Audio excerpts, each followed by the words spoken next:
व्याख्यामुत्रां करसरसिजैः पुस्तकं शङ्खचक्रे बिभ्रद्भिन्नस्फटिकरुचिरे पुण्डरीके निषण्णः अम्लानश्रीरमृतविशदैरंशभिप्लावयन् मामाविर्भूयात् अनगमहिमा मानसे वागधीशः।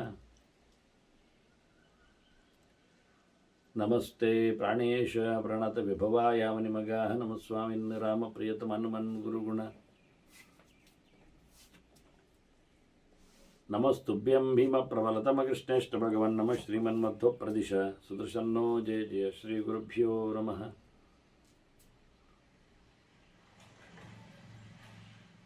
नारायणं सुरगुरुं जगदेकनाथं भक्तप्रियं सकललोकनमस्कृतं च त्रैगुण्यवर्जितमजमाध्यमीशं वन्दे भवग्रहम् अमरासुरसिद्धवन्द्यम्।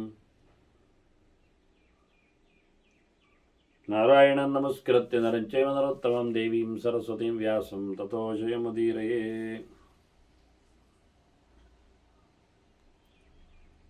ವೇದವ್ಯಾಸರ ಮಹಾಭಾರತದ ಚಿಂತಕರಿಗೆ ವಂದನೆಗಳು. ಅನುಶಾಸನ ಪರ್ವದ 25ನೆಯ ಪ್ರವಚನ. ಮದ್ರರಾಜನ ಶಲ್ಯನ ಚಿಂತನೆಯಲ್ಲಿ ವೇದವ್ಯಾಸರ ಮಾತುಗಳನ್ನು ಭೀಷ್ಮರು ನಮ್ಮ ಮುಂದೆ ಪ್ರಸ್ತಾವ ಮಾಡಿದ್ದಾರೆ. ನಡುವೆ ಕೃಷ್ಣನ ಮಾತುಗಳು ಅಲ್ಲಿ ಚಿಂತನೆಗೆ ಬಂದಿದ್ದವು. ಏಕೋ ದೇವ ಬ್ರಾಹ್ಮಣಾನಾಂ ಬಭೂವ.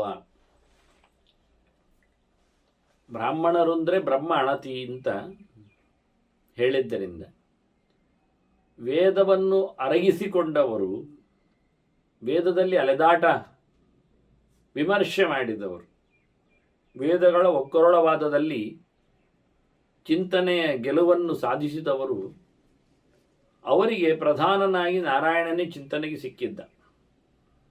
ಮುಖ್ಯನಾಗಿ, ಸರ್ವೋತ್ತಮನಾಗಿ, ಜಗದ ಎಲ್ಲ ಕ್ರಿಯೆಗಳಿಗೆ ಕಾರಣನಾಗಿ ಭಗವಂತನ ಚಿಂತನೆ, ನಾರಾಯಣನ ಚಿಂತನೆ ಬಂದಿತ್ತು. ಇದು ಎಲ್ಲ ವೇದ ಮಾತುಗಳ ಚಿಂತನೆಯೂ ಹೌದು. ಮತ್ತು ಮುಖ್ಯವಾಗಿ ಉಪನಿಷತ್ತುಗಳು ಬಂದಾಗ ಅದನ್ನು ಬ್ರಹ್ಮಶೀರ್ಷ ಅಂತ ಕರೀತಾರೆ. ಉಪನಿಷತ್ತು ವೇದಗಳ ಕೊನೆಯ ಭಾಗಗಳು ಎನ್ನುವ ನೆಲೆಯಲ್ಲಿ ಚಿಂತನೆಯಲ್ಲಿ ಎತ್ತರದ ಚಿಂತನೆಯನ್ನು ಕೊಟ್ಟವುಗಳು ಅಂತ.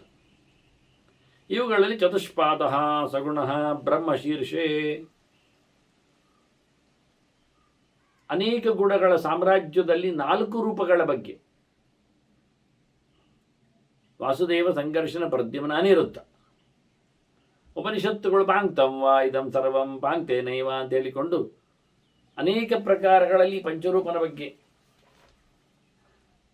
ತಸ್ಸಿದಮೇವ ಶಿರಃ ಅಂತ ದೇಹದ ಅಲ್ಲಿ ಶಿರೋಭಾಗದಲ್ಲಿ ನೆಲೆಸಿಕೊಂಡಿರತಕ್ಕಂತಹ ವಾಸುದೇವನನ್ನು, ಇದಂ ಪುಚ್ಛಂ ಪ್ರತಿಷ್ಠಾ ಅಂತ ಕೆಳಭಾಗದಲ್ಲಿ ಕಾಲಿಗೆ ಸಂಬಂಧಪಟ್ಟಂತೆ ನೆಲೆಗೊಂಡ ಸಂಕರ್ಷಣನನ್ನು, ಅತ್ತೈತ್ತ ದೇಹದಲ್ಲಿ ಪ್ರದ್ಯುಮ್ನ, ಅನಿರುದ್ಧರ ನಡುಗುಡಿಯಲ್ಲಿ ನಾರಾಯಣನನ್ನು ಹೇಳಿಕೊಳ್ಳುವ ಹಾಗೆ ಪಂಚಭೂತಗಳಲ್ಲಿ, ಪಂಚತನ್ಮಾತ್ರೆಗಳಲ್ಲಿ, ಹೀಗೆ ಅನೇಕ ಪ್ರಕಾರಗಳಲ್ಲಿ ಪಂಚ ವಿಷಯಗಳ ನೆಲೆಯಲ್ಲಿ ಭಗವಂತನ ಅನುಸಂಧಾನ, ಸೃಷ್ಟಿ, ಸ್ಥಿತಿ, ಸಂಹಾರ, ಮೋಕ್ಷವನ್ನು ನೀಡುವಲ್ಲಿ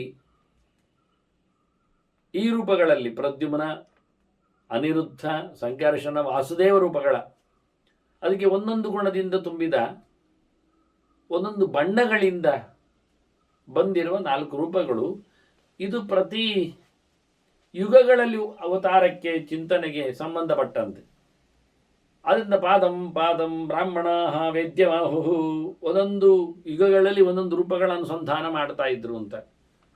ಕೃತಯುಗದಲ್ಲಿ ವಾಸುದೇವನ ಚಿಂತನೆಯನ್ನು ಮಾಡ್ತಾ ಇದ್ದರೆ, ಮುಂದಕ್ಕೆ ಒಂದೊಂದೇ ರೀತಿಯಲ್ಲಿ ಚಿಂತನೆಗಳನ್ನು ಪ್ರದ್ಯುಮ್ನನನ್ನು ತ್ರೇತೆಯಲ್ಲಿ, ಅನಿರುದ್ಧನನ್ನು ದ್ವಾಪರದಲ್ಲಿ, ಕೊನೆಗೆ ಸಂಕರ್ಷಣನನ್ನು ಕಲಿಯುಗದಲ್ಲಿ ಸಂಹಾರದ ಚಿಂತನೆಯಾಗಿ, ಹೀಗೆ ತ್ರೇತಾ ಕಾಲೇ ಚ ಅಂತಿಮೇ ವಿಧಿ ಶೀರ್ಷಂ,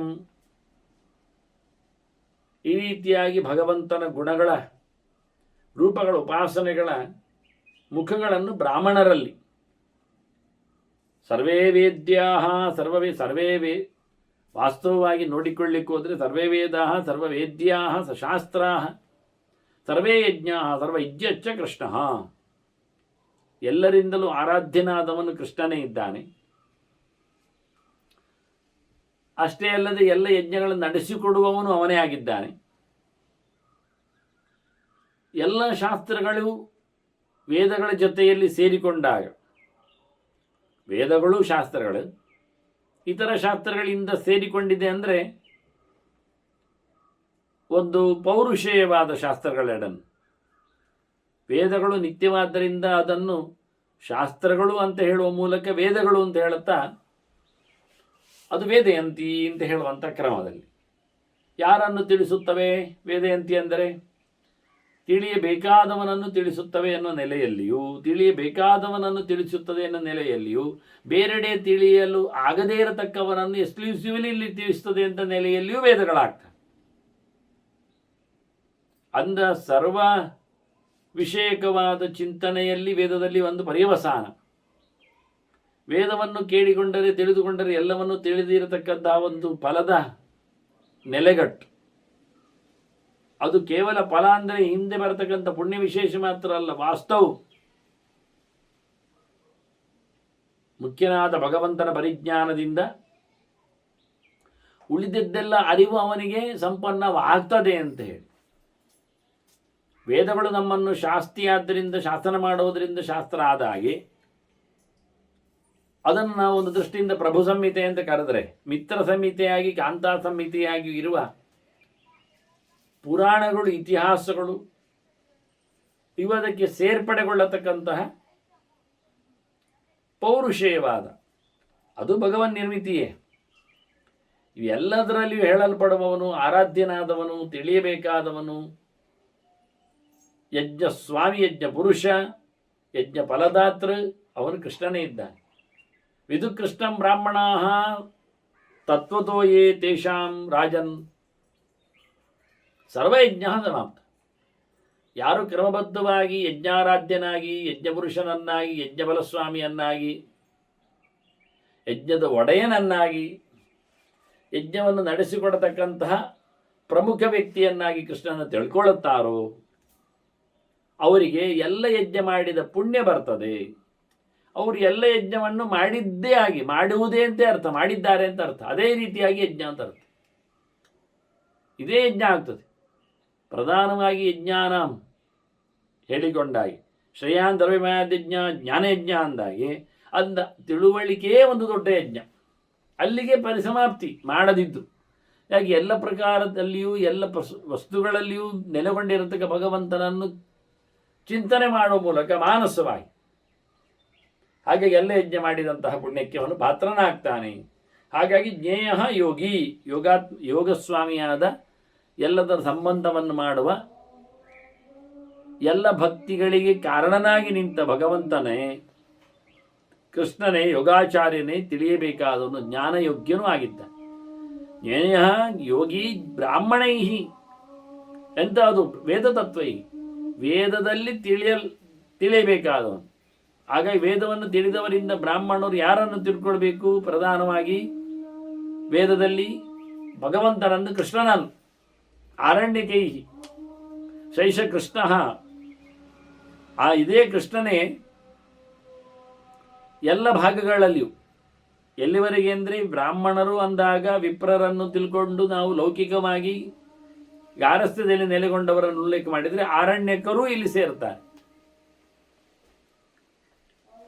ಹೀಗೆ ಎಲ್ಲ ಪ್ರಕಾರಗಳಿಂದಲೂ ಭಗವಂತನ ಚಿಂತನೆ ಮಾಡುವುದು. ಮುಖ್ಯವಾಗಿ ಪ್ರಭುತ್ವಾತ್, ಅವನು ಸ್ವಾಮಿಯಾದ್ದರಿಂದಲೇ ಸರ್ವಾನ್ ಯಜ್ಞಾನ್ ಬ್ರಾಹ್ಮಣಾನ್ ಬ್ರಹ್ಮಚೈವ ವ್ಯಾಪ್ಯ ಅಧಿಷ್ಠತ್. ಅವನು ಯಜ್ಞಸ್ವಾಮಿಯಾದ್ದರಿಂದಲೇ ಯಜ್ಞವನ್ನು ನಡೆಸಿಕೊಟ್ಟದ್ರಿಂದ, ಯಜ್ಞಫಲವನ್ನು ಕೊಡುವುದರಿಂದಲೇ, ಯಜ್ಞೇಶನಾದ್ದರಿಂದಲೇ ಯಜ್ಞಕರ್ಮಗಳನ್ನು ತಿಳಿದಿರುವ, ನಡೆಸುತ್ತಿರುವ ಬ್ರಾಹ್ಮಣರನ್ನು ಮೀರಿ ನಿಂತಿದ್ದಾನೆ. ಅವರಿಗೆ ಫಲ ಕೊಡುವನಾದ್ರಿಂದ ಅದನ್ನು ಮಾಡತಕ್ಕಂಥ ವೇದದಲ್ಲಿ ವೇದ್ಯನಾಗಿ ವೇದಕ್ಕಿಂತ ಮಿಗಿಲನಿಸಿದ್ದಾನೆ. ಅದಕ್ಕೆ ಕಾರಣವಾದ್ದರಿಂದ, ಕರ್ಮಾಂಗಕ್ಕೆ ಕಾರಣವಾದದ್ದು ವೇದ. ಅದಕ್ಕೆ ಫಲ ಕೊಡುವುದರಿಂದ ಅದನ್ನು ಮೀರಿ ನಿಂತಿದ್ದಾನೆ. ಅದನ್ನು ಉಪಯೋಗಿಸಿಕೊಂಡು ಭಗವಂತನನ್ನು ಒಲಿಸತಕ್ಕಂಥ ಬ್ರಾಹ್ಮಣರಿಗೆ ಯೋಗ್ಯವಾದ ಫಲ ಸ್ವಾಮಿಯಾಗಿಯೂ ಭಗವಂತ ಎಲ್ಲರಿಗಿಂತ ಎತ್ತರದಲ್ಲಿದ್ದಾನೆ. ಹಾಗಾಗಿಯೇ ಭಗವಂತನು ತ್ರಿಲೋಕೇ ದೇವದೇವ, 3 ಪ್ರಕಾರದ ಜನರಲ್ಲಿಯೂ ಅವನು ಸರ್ವೋತ್ತಮನೇ, 3 ಲೋಕದಲ್ಲಿಯೂ ಅವನು ಎತ್ತರದವನೇ. 3 ವ್ಯಕ್ತಿಗಳಲ್ಲಿ ಅವನೇ ದೊಡ್ಡವ. ಬ್ರಹ್ಮ ವಿಷ್ಣು ಮಹೇಶ್ವರರು ಅಂದಲ್ಲಿ ಸೃಷ್ಟಿ ಸಂಹಾರಗಳನ್ನು ಸ್ಥೂಲವಾಗಿ ಹೊರಗಿಂದ ನೋಡುವವರಲ್ಲಿ ಇಬ್ಬರನ್ನು ಸೃಷ್ಟಿಗೊಳಿಸುವ ಮೂಲಕ, ಇಬ್ಬರನ್ನು ಸಂಹಾರ ಮಾಡಿ, ಇಬ್ಬರನ್ನು ನೋಡಿಕೊಳ್ಳುವ ಮೂಲಕ ಪರಮಾತ್ಮನೇ ದೊಡ್ಡವನು ಆಗ್ತಾನೆ. ನಾರಾಯಣನೇ ಅದೇ ಕೃಷ್ಣನು ಅನಿಸಿದ್ದಾನೆ ಅಂತ ಹೇಳಿಕೊಳ್ಳುವ ಮೂಲಕ ಕೃಷ್ಣನೇ ಹೇಳ್ತಾನೆ ಇಂದ್ರನಿಗೇನೆ, ನಾವು ತಿಳ್ಕೊಂಡದ್ದು ಕರ್ಮಾಂಗಗಳಿಗೆಲ್ಲ ಸ್ವರ್ಗ ಸಿಗ್ತದೆ ಅಂತ ಮಾಡಿದರೆ ಪುಣ್ಯದಿಂದ. ಇರುವುದು ಕೆರೆ ಹಾಗೆ ಸ್ವರ್ಗಗಾಮೋ ಯಜೇತ ಅಂತಲೇ. ಮತ್ತೆ ಎಲ್ಲ ಮಾಡಿದವರು ಸ್ವರ್ಗವನ್ನು ಪಡಿತಾರೆ ಅಂತಲೇ ಹೇಳುವುದು. ಸ್ವರ್ಗದೊಡೆ ಯಾರು? ಇಂದ್ರ. ಹಾಗಾಗಿ ಕರ್ಮವನ್ನು ನಡೆಸುವವ ಕರ್ಮಸ್ವಾಮಿಯಾಗಿ ಇಂದ್ರ ಇದ್ದಾನೆ. ಹಾಗಾಗಿ ಇಂದ್ರನೇ ಎಲ್ಲ ಅಂತ ತಿಳ್ಕೊಳ್ತೇವೆ. ಅದಕ್ಕೆ ಕೃಷ್ಣ ಹೇಳ್ತಾನೆ, ಯಜ್ಞ ಮಾಡ್ತಾ ಇದ್ದ ಇಂದ್ರನಿಗೆ ಹೇಳಿದ್ದವ, ಎಲ್ಲೆಲ್ಲಿಯೂ ಅಲ್ಲ. ಅಂತಹ ಯಜ್ಞ ಮಾಡುತ್ತಿರುವ ಯಜಮಾನನಾಗಿರುವ ಯಾಜಕನಾಗಿ ನಿಂತ ಇಂದ್ರನಿಗೆ ಹೇಳ್ತಾನೆ, ಅವನಿಗೆ ನಾನು ಗೊತ್ತಿಲ್ಲ ಅಂತ. ನಮಾಶಕ್ರೋ ವೇದ ಅಂತ. ಇಂದ್ರ ನನ್ನನ್ನು ತಿಳ್ಕೊಳ್ಳಿಲ್ಲ. ಯಜ್ಞ ಮಾಡುತ್ತಿರುವ ಇಂದ್ರನನ್ನೇ, ಕರ್ಮಾಂಗದಲ್ಲಿ ರತನಾದವನನ್ನೇ, ಅವನು ಯಾರು ಆರಾಧ್ಯನಿದ್ದಾನೆ ಕೃಷ್ಣ, ಅವನು ಹೇಳ್ತಾನೆ ಅವನು ನನ್ನನ್ನು ತಿಳ್ಕೊಂಡು ಮಾಡ್ತಾ ಇಲ್ಲ ಅಂತ. ಯಾಕೆಂದರೆ ಅವನು ತಿಳ್ಕೊಂಡಿದ್ದಾನೆ ಇಲ್ಲೋ ಗೊತ್ತಿರುವುದು ದೇವರಿಗೆ. ಆದ್ದರಿಂದ ಒಬ್ಬ ಕರ್ಮ ಮಾಡುತ್ತಿರುವಾಗ ಅದರ ಜ್ಞಾನವನಲ್ಲಿ ಪರಿಪೂರ್ಣವಾಗಿ ಉಂಟು ಎನ್ನುವುದು ನೋಡುಗರಿಗೆ ಗೊತ್ತಾಗುವುದಿಲ್ಲ. ಕರ್ಮವನ್ನು ನೋಡಿಕೊಂಡು ಅದನ್ನು ನಾವು ಮೌಲ್ಯಮಾಪನ ಮಾಡಲಿಕ್ಕೂ ಬರುವುದಿಲ್ಲ. ಮಾಡುವವನಲ್ಲಿ ಎಷ್ಟೋ ಲೋಪಗಳು. ಮಾಡುವವನಿಗೆ ಗೊತ್ತುಂಟಲ್ಲ, ನಾನು ತಿಳ್ಕೊಂಡು ಮಾಡಲಿಲ್ಲ, ಇಷ್ಟೇ ತಿಳ್ಕೊಂಡಿದ್ದೇನೆ, ಅಲ್ಲ, ಆಗುವುದಿಲ್ಲ. ಈಗ ವಿದ್ಯಾರ್ಥಿ ಪರೀಕ್ಷೆಗೆ ಹೋದಾಗ ಅವನು ಫುಲ್ ಕಾನ್ಫಿಡೆನ್ಸಲ್ಲಿ ಹೋಗ್ತಾನೆ, ನಾನು ಎಲ್ಲ ಓದಿದ್ದೇನೆ ಅಂತ. ಓದದೇ ಇರುವಂಥದ್ದು ಒಂದೊಮ್ಮೆ ಇದ್ದರೆ ಅದನ್ನು ಅವನು ನಾನು ಓದಿಕೊಂಡಿದ್ದೇನೆ ಅನ್ನತಕ್ಕಂಥ ಓವರ್ ಕಾನ್ಫಿಡೆನ್ಸಲ್ಲಿ ಹೋಗ್ತಾನೆ. ಅದು ಬಂದಿದೆ ಕೇಳಿದ್ದೇನಲ್ಲ ಅಂತ. ಅದರಲ್ಲಿ ಸುಲಭವಾಗಿರುವ ಸಂಗತಿಗಳನ್ನೇ ಅವನಲ್ಲಿ ಕೇಳಿಕೊಂಡಿದ್ದರು. ಅವನಲ್ಲಿ ಅದರ ಮೇಲೆ ಅವನಿಗೆ ಪ್ರಭುತ್ವ ಇರಲಿಲ್ಲ, ಮರೆತು ಹೋಗಿರ್ತದೆ, ಕನ್ಫ್ಯೂಸ್ ಆಗಿರ್ತದೆ. ಹೀಗಾಗಿ ಅದನ್ನು ಅವನು ಪ್ರೆಸೆಂಟ್ ಮಾಡುವಲ್ಲಿ 50, 60, 30, 40 ಎಲ್ಲ ಅಂಕಗಳನ್ನು ಪಡೆದು ಬರ್ತಾನೆ 100ಕ್ಕೆ. ಅಂದರೆ ಏನಾಯಿತು? ಗೊತ್ತಿಲ್ಲ ಎನ್ನುವುದು ಬಹಿರಂಗ ಆಯಿತು. ಈಗ ನನಗೆ ಗೊತ್ತಿತ್ತು ಮಾರ್ರೆ ಅಂತಾನೆ. ಮತ್ತೆ ಹೌದಲ್ಲ, ಅದು ಎಂತ ಆಯ್ತು ಕೇಳ್ತಾನೆ. ಅವನಿಗೆ ಮರೆತು ಹೋದದ್ದು ಗೊತ್ತಿಲ್ಲ, ತಪ್ಪಾದದ್ದು ಗೊತ್ತಿಲ್ಲ, ಒಂದಕ್ಕೊಂದುವರೆ ಆದ್ದು ಗೊತ್ತಿಲ್ಲ. ಅಂದ ಕರ್ಮ ಮಾಡುವಾಗಂತೂ ಪರಿಪೂರ್ಣವಾಗಿ ಎಚ್ಚರ ಇರುವುದಿಲ್ಲ ಎನ್ನುವುದು ಖಾತ್ರಿ. ಅರಿವಿನ ಜೊತೆಯಲ್ಲಿ ಮಾಡ್ತಾನೆ ಎನ್ನುವಾಗಲೂ ಬಹಳ ಕಷ್ಟ ಇದೆ ಆ ಹೊತ್ತಿನಲ್ಲಿ. ಹೀಗಾಗಿ ಇಂದ್ರನಿಗೆ ಒಂದು ದೃಷ್ಟಿಯಿಂದ ಕರ್ಮಾಭಿಮಾನಿ ಇದ್ದಾನೆ ಅಂತ ಹೇಳಿಕೊಳ್ಳುವ, ಇಂದ್ರಿಯಗಳ ಒಡೆಯನಾಗಿ ನಿಂತು ಅವನನ್ನು ಇವರು ಕೃಷ್ಣ ಲೇವಡಿ ಮಾಡಿಬಿಟ್ಟ. ಇವನಿಗೆ ಗೊತ್ತಿಲ್ಲ, ಸರಿಯಾಗಿ ಮಾಡಲಿಲ್ಲ. ಮಾ ಜಾನಂತೆ ಬ್ರಹ್ಮ ಶೀರ್ಷಂ ವರಿಷ್ಠಂ ವಿಶ್ವೇ ವಿಶ್ವಂ ಬ್ರಹ್ಮಯೋನಿಂ ಹ್ಯಯೋನಿಂ. ನನ್ನನ್ನು ತಿಳಿಯುವವರು, ಜ್ಞಾನದ ಕಡೆಯಲ್ಲಿ ನನ್ನನ್ನು ತಿಳ್ಕೊಳ್ಳುವವರು, ಅತ್ಯಂತ ಎತ್ತರದ ವ್ಯಕ್ತಿಯನ್ನಾಗಿ ಉಪನಿಷತ್ತಿನಲ್ಲಿ ನನ್ನನ್ನು ಉಪನಿಷಾದಯತಿ ಅಂತ ಬಹಳ ಎತ್ತರದಲ್ಲಿ ನನ್ನನ್ನು ಕುಳ್ಳಿರಿಸಿಕೊಳ್ಳುತ್ತಾರೆ. ಇಡೀ ಜಗತ್ತನ್ನು ನಡೆಸಿಕೊಟ್ಟ, ಇಡೀ ಜಗತ್ತಿನಲ್ಲಿ ವ್ಯಾಪಿಸಿರುವ, ಇಡೀ ವಾಂಗ್ಮಯ ಪ್ರಪಂಚದಲ್ಲಿ ನೆಲೆಗೊಂಡ ನನ್ನನ್ನು ಈ ವೇದಕ್ಕೆ ಕಾರಣನನ್ನಾಗಿ, ವೇದದ ಆವಿಷ್ಕಾರನನ್ನಾಗಿ, ವೇದದಲ್ಲಿನ ಹರವು ತುಂಬಿದವನನ್ನಾಗಿಯೂ ತಿಳ್ಕೊಳ್ತಾನೆ. ಆದರೆ ನನಗೆ ಯಾರೇ ಸಹ ನನ್ನನ್ನು ತಂದವರಿಲ್ಲ. ಜಗತ್ತನ್ನು ಕೊಟ್ಟ ನನ್ನನ್ನು ನಾನು ಜಗತ್ತಿನಲ್ಲಿ ಇಲ್ಲದವನನ್ನಾಗಿ ತಿಳ್ಕೊಂಡಿದ್ದ. ಇಲ್ಲಿಯೇ ನಾವು ಸೋತದ್ದು, ಇಲ್ಲಿಯೇ ನಮ್ಮದು ಆಗ್ರಹ ಇರೋದು. ಏನು ಹೇಳಿದೆ? ಇಡೀ ಜಗತ್ತಿನ ಸ್ವಾಮಿಯಾಗಿ ಯಾರು ನಮಗೆ ಪ್ರಸ್ತುತನಾಗಿದ್ದಾನೋ ಅವನಿಗೆ ಯಾರೂ ಕಾರಣರಾಗಿಲ್ಲ ಎನ್ನುವುದು ಪ್ರಸ್ತುತವಾಗಿದೆ. ಇನ್ನೊಮ್ಮೆ, ಇಡೀ ಜಗತ್ತನ್ನು ಯಾರು ಸೃಷ್ಟಿ ಮಾಡಿದನೋ ಅವನನ್ನು ಯಾರು ಸೃಷ್ಟಿ ಮಾಡಿಲ್ಲ ಎನ್ನುವುದು ಒಂದೇ ಕಡೆಗೆ ನಮಗೆ ಲಭ್ಯವಾಗಿದೆ. ನಾವು ದೇವರು ಯಾರು ಅಂತ ತಿಳ್ಕೊಳ್ಳಿಕ್ಕೆ ಹೊರಟ್ರೆ ಅಥಾತೋ ಬ್ರಹ್ಮ ಜಿಜ್ಞಾಸ ಅಂತ ಶುರುವಾಗತ್ತಲ್ಲ ಸೂತ್ರ ಆರಂಭದ್ದು, ಅದನ್ನು ಉದ್ಧಾರ ಮಾಡಿ ನಾನು ಹೇಳುವುದಾದರೆ ಮಂತ್ರೋದ್ಧಾರದ ಕ್ರಮದಲ್ಲಿ ಆದ್ಯಂತದಲ್ಲಿ ಓಂಕಾರ ಬರಬೇಕು ಅಂತ. ಹಾಗಾಗಿ ಓಂ ಅಥಾತೋ ಬ್ರಹ್ಮ ಜಿಜ್ಞಾಸ ಓಂ ಎನ್ನುವ ಸೂತ್ರವು ಬ್ರಹ್ಮನ ಜಿಜ್ಞಾಸೆಗಾಗಿ ಹೊರಟಿದೆ. ಹೇಗೆ ತಿಳ್ಕೊಳ್ಬೇಕು ಅಂದಾಗ ಅವನನ್ನು ಎರಡನೇ ಮಂತ್ರವನ್ನು ನಾನು ಮತ್ತೆ ಉದ್ಧರಿಸ್ತೇನೆ ಪ್ರಣವದ ಸಂಪುಟದಲ್ಲಿ. ಓಂ ಜನ್ಮಾದ್ಯಸ್ಯತಃ ಓಂ ಅಂದರೆ ಮಂತ್ರ ಹೇಳುವಾಗ ಪ್ರಣವವನ್ನು ಆಚೀಚೆ ಹೇಳಬೇಕು ಅಂತ ಕ್ರಮ. ನೀವು ಇಲ್ಲದಿದ್ದರೆ ಸೀದೆ ಹೇಳಬಹುದು. ಹಾಗಾಗಿ ಅದು ಓಂಕಾರವು ಮಂತ್ರ ಘಟಕವಾಗಿ ಆಗಿರುವುದು, ಅದು ಸೂತ್ರ ಘಟಕವಾಗಿ ಇರುವುದಿಲ್ಲ. ಎರಡನೇ ಸೂತ್ರ ಏನು ಹೇಳಿತ್ತು? ಈ ಜಗತ್ತಿನ ರೂವಾರಿಯಾಗಿ ಕರ್ತೃವಾಗಿ ದೇವರನ್ನು ಪರಿಚಯಿಸಿತು. ಇಲ್ಲಿ ಜಗತ್ತಿನಲ್ಲಿ ಎಲ್ಲರೂ ಸೇರಿದ್ದಾರೆ. ಯಾಕೆಂದರೆ ಅದರ ಸೃಷ್ಟಿಯಾದಿಗಳ ಬಗ್ಗೆ ಗಮನಿಸುವಾಗ ಅದು ಜಡವನ್ನು ಮಾತ್ರ ಪರಿಗ್ರಹಿಸಲಿಲ್ಲ, ಚರಾಚರ ಜಗತ್ತನ್ನು ಹೇಳುತ್ತಾ ಉಂಟು. ಚರಾಚರ ಜಗತ್ತಿನಲ್ಲಿ ಜೀವ ಜಗತ್ತು ಸೇರಿದೆ. ಹಾಗಾಗಿ ದೇವರ ಪರಿಚಯ ಮಾಡುವಾಗ ಒಂದು ಎಕ್ಸ್ಕ್ಲೂಸಿವ್ಲಿ ಒಂದು ಗೆರೆ ಸಿಕ್ಕಿತು, ಜೀವನ ಸೃಷ್ಟಿ ಮಾಡುವವ ಅಂತ, ಜೀವರ ಸೃಷ್ಟಿಕರ್ತೃ ಅಂತ. ಜೀವನ ಸೃಷ್ಟಿಕರ್ತರ ಆದ ನಂತರ ಅವನು ಜೀವ ಅಲ್ಲ ಎನ್ನುವುದು ಅರ್ಥ ಆಯಿತು. ಇದು ತರ್ಕದ ಭಾಷೆ. ಎಲ್ಲಿ ಎಲ್ಲಿ ಜೀವತ್ವ ಎನ್ನತಕ್ಕ ಧರ್ಮ ಇದೆಯೋ ಅದೆಲ್ಲವೂ ಸಹ ಸೃಷ್ಟಿಯೋಗ್ಯವಾಗಿದೆ. ಆದರೆ ದೇವರಲ್ಲಿ ಜೀವತ್ವ ಧರ್ಮ ಇಲ್ಲದೇ ಇರುವುದರಿಂದ ಅವನು ಮತ್ತೆ ಹುಟ್ಟಿ ಬರುವಂಥವನಲ್ಲ ಆಗ್ತಾನೆ. ಮತ್ತವನು ಬರ್ತಾನೆ ಎನ್ನುವುದಕ್ಕೆ ಬೇರೆ ನೋಡುವ ಏನು ವಿಷಯ ಅಂತ. ಅಂತೂ ಈ ವಿಷಯದಲ್ಲಿ ಅವನಿಲ್ಲ. ಇದು ಒಂದೇ ಕಡೆ ಬಂದದ್ದು, ಒಂದು ಸೂತ್ರದ ಚಿಂತನೆಯ ಹತ್ತಿರದಲ್ಲೇ ಇರತಕ್ಕಂತಹ ಅನುಸಂಧಾನದ ಕ್ರಮ. ಇದರಲ್ಲಿ ಸಂಕೋಚ ಮಾಡಲಿಕ್ಕೆ ಬರುವುದಿಲ್ಲ. ಒಂದೊಮ್ಮೆ ಜಗತ್ತಿನ ಸೃಷ್ಟಿಕರ್ತನನ್ನಾಗಿ ದೇವರನ್ನು ನಾವು ಹೇಳಿದ್ದಾರೆ, ಅವನ ಸೃಷ್ಟಿಕರ್ತ ಯಾರು ಅಂತ ನೀವು ಪ್ರಶ್ನೆ ಮಾಡಿದರೆ ಅಲ್ಲಿ ಇಲ್ಲ ಉತ್ತರ. ಅಲ್ಲ, ಅವನಿಗೂ ಅಪ್ಪ ಇದ್ದಾನೆ ಸೃಷ್ಟಿ ಮಾಡಿದವ ಅಂತಾದರೆ ಹಾಗಾದರೆ ಅವನನ್ನೇ ನಾವು ಜಿಜ್ಞಾಸೆ ಮಾಡುವ, ಇವನನ್ನೆಂತ ಕರ್ಮಕ್ಕೆ? ಹೀಗೆ ಬಿದ್ದೋಗ್ತದೆ. ಇದೇ ಕ್ರಮ ನಾವು ರಾಮನನ್ನು ವಾಲ್ಮೀಕಿಯ ರಾಮಾಯಣದಿಂದ ಒಂದೊಮ್ಮೆ ನಾವು ನೋಡಿದರೆ ಅವನು ರಾಮನು ವಿಷ್ಣು ಎನ್ನುವುದು ವಾಲ್ಮೀಕಿ ರಾಮಾಯಣದಲ್ಲಿಯೇ ನಮಗೆ ಗೆರೆ ಉಂಟು. ಆಗ ವಿಷ್ಣುವೇ ರಾಮನಾಗಿದ್ದರೆ ವಿಷ್ಣು ಎನ್ನುವವನು ಅವನು ಮರೆಯದವನು ಸರ್ವಶಕ್ತನು ಎನ್ನುವುದು ಗ್ಯಾರಂಟಿ ಆಗುವಾಗ ಅವನು ರಾಮನಾಗಿ ಬಂದಾಗ ಮರೆಗುಳಿಯಾಗಿ ಸೀತೆಯನ್ನು ಕಳ್ಕೊಂಡ ಅಂತ ಅಳ್ಳಿಕ್ಕೆ ಶುರು ಮಾಡಿದ್ದಾನೆ ಎನ್ನುವುದೇನು ಹೇಳಲಿಕ್ಕೆ ಬರುವುದಿಲ್ಲ. ಆಗ ಏನಿದ್ರು ನಾಟಕ, ಮರ್ತ್ಯಾವತಾರ ಇದು, ಅದಕ್ಕೆ ಮರ್ತ್ಯ ಶಿಕ್ಷಣ ಇದು ನರವತ್ ಪ್ರವೃತ್ತಿ ಎನ್ನುವುದು ಹೇಳಲೇಬೇಕು.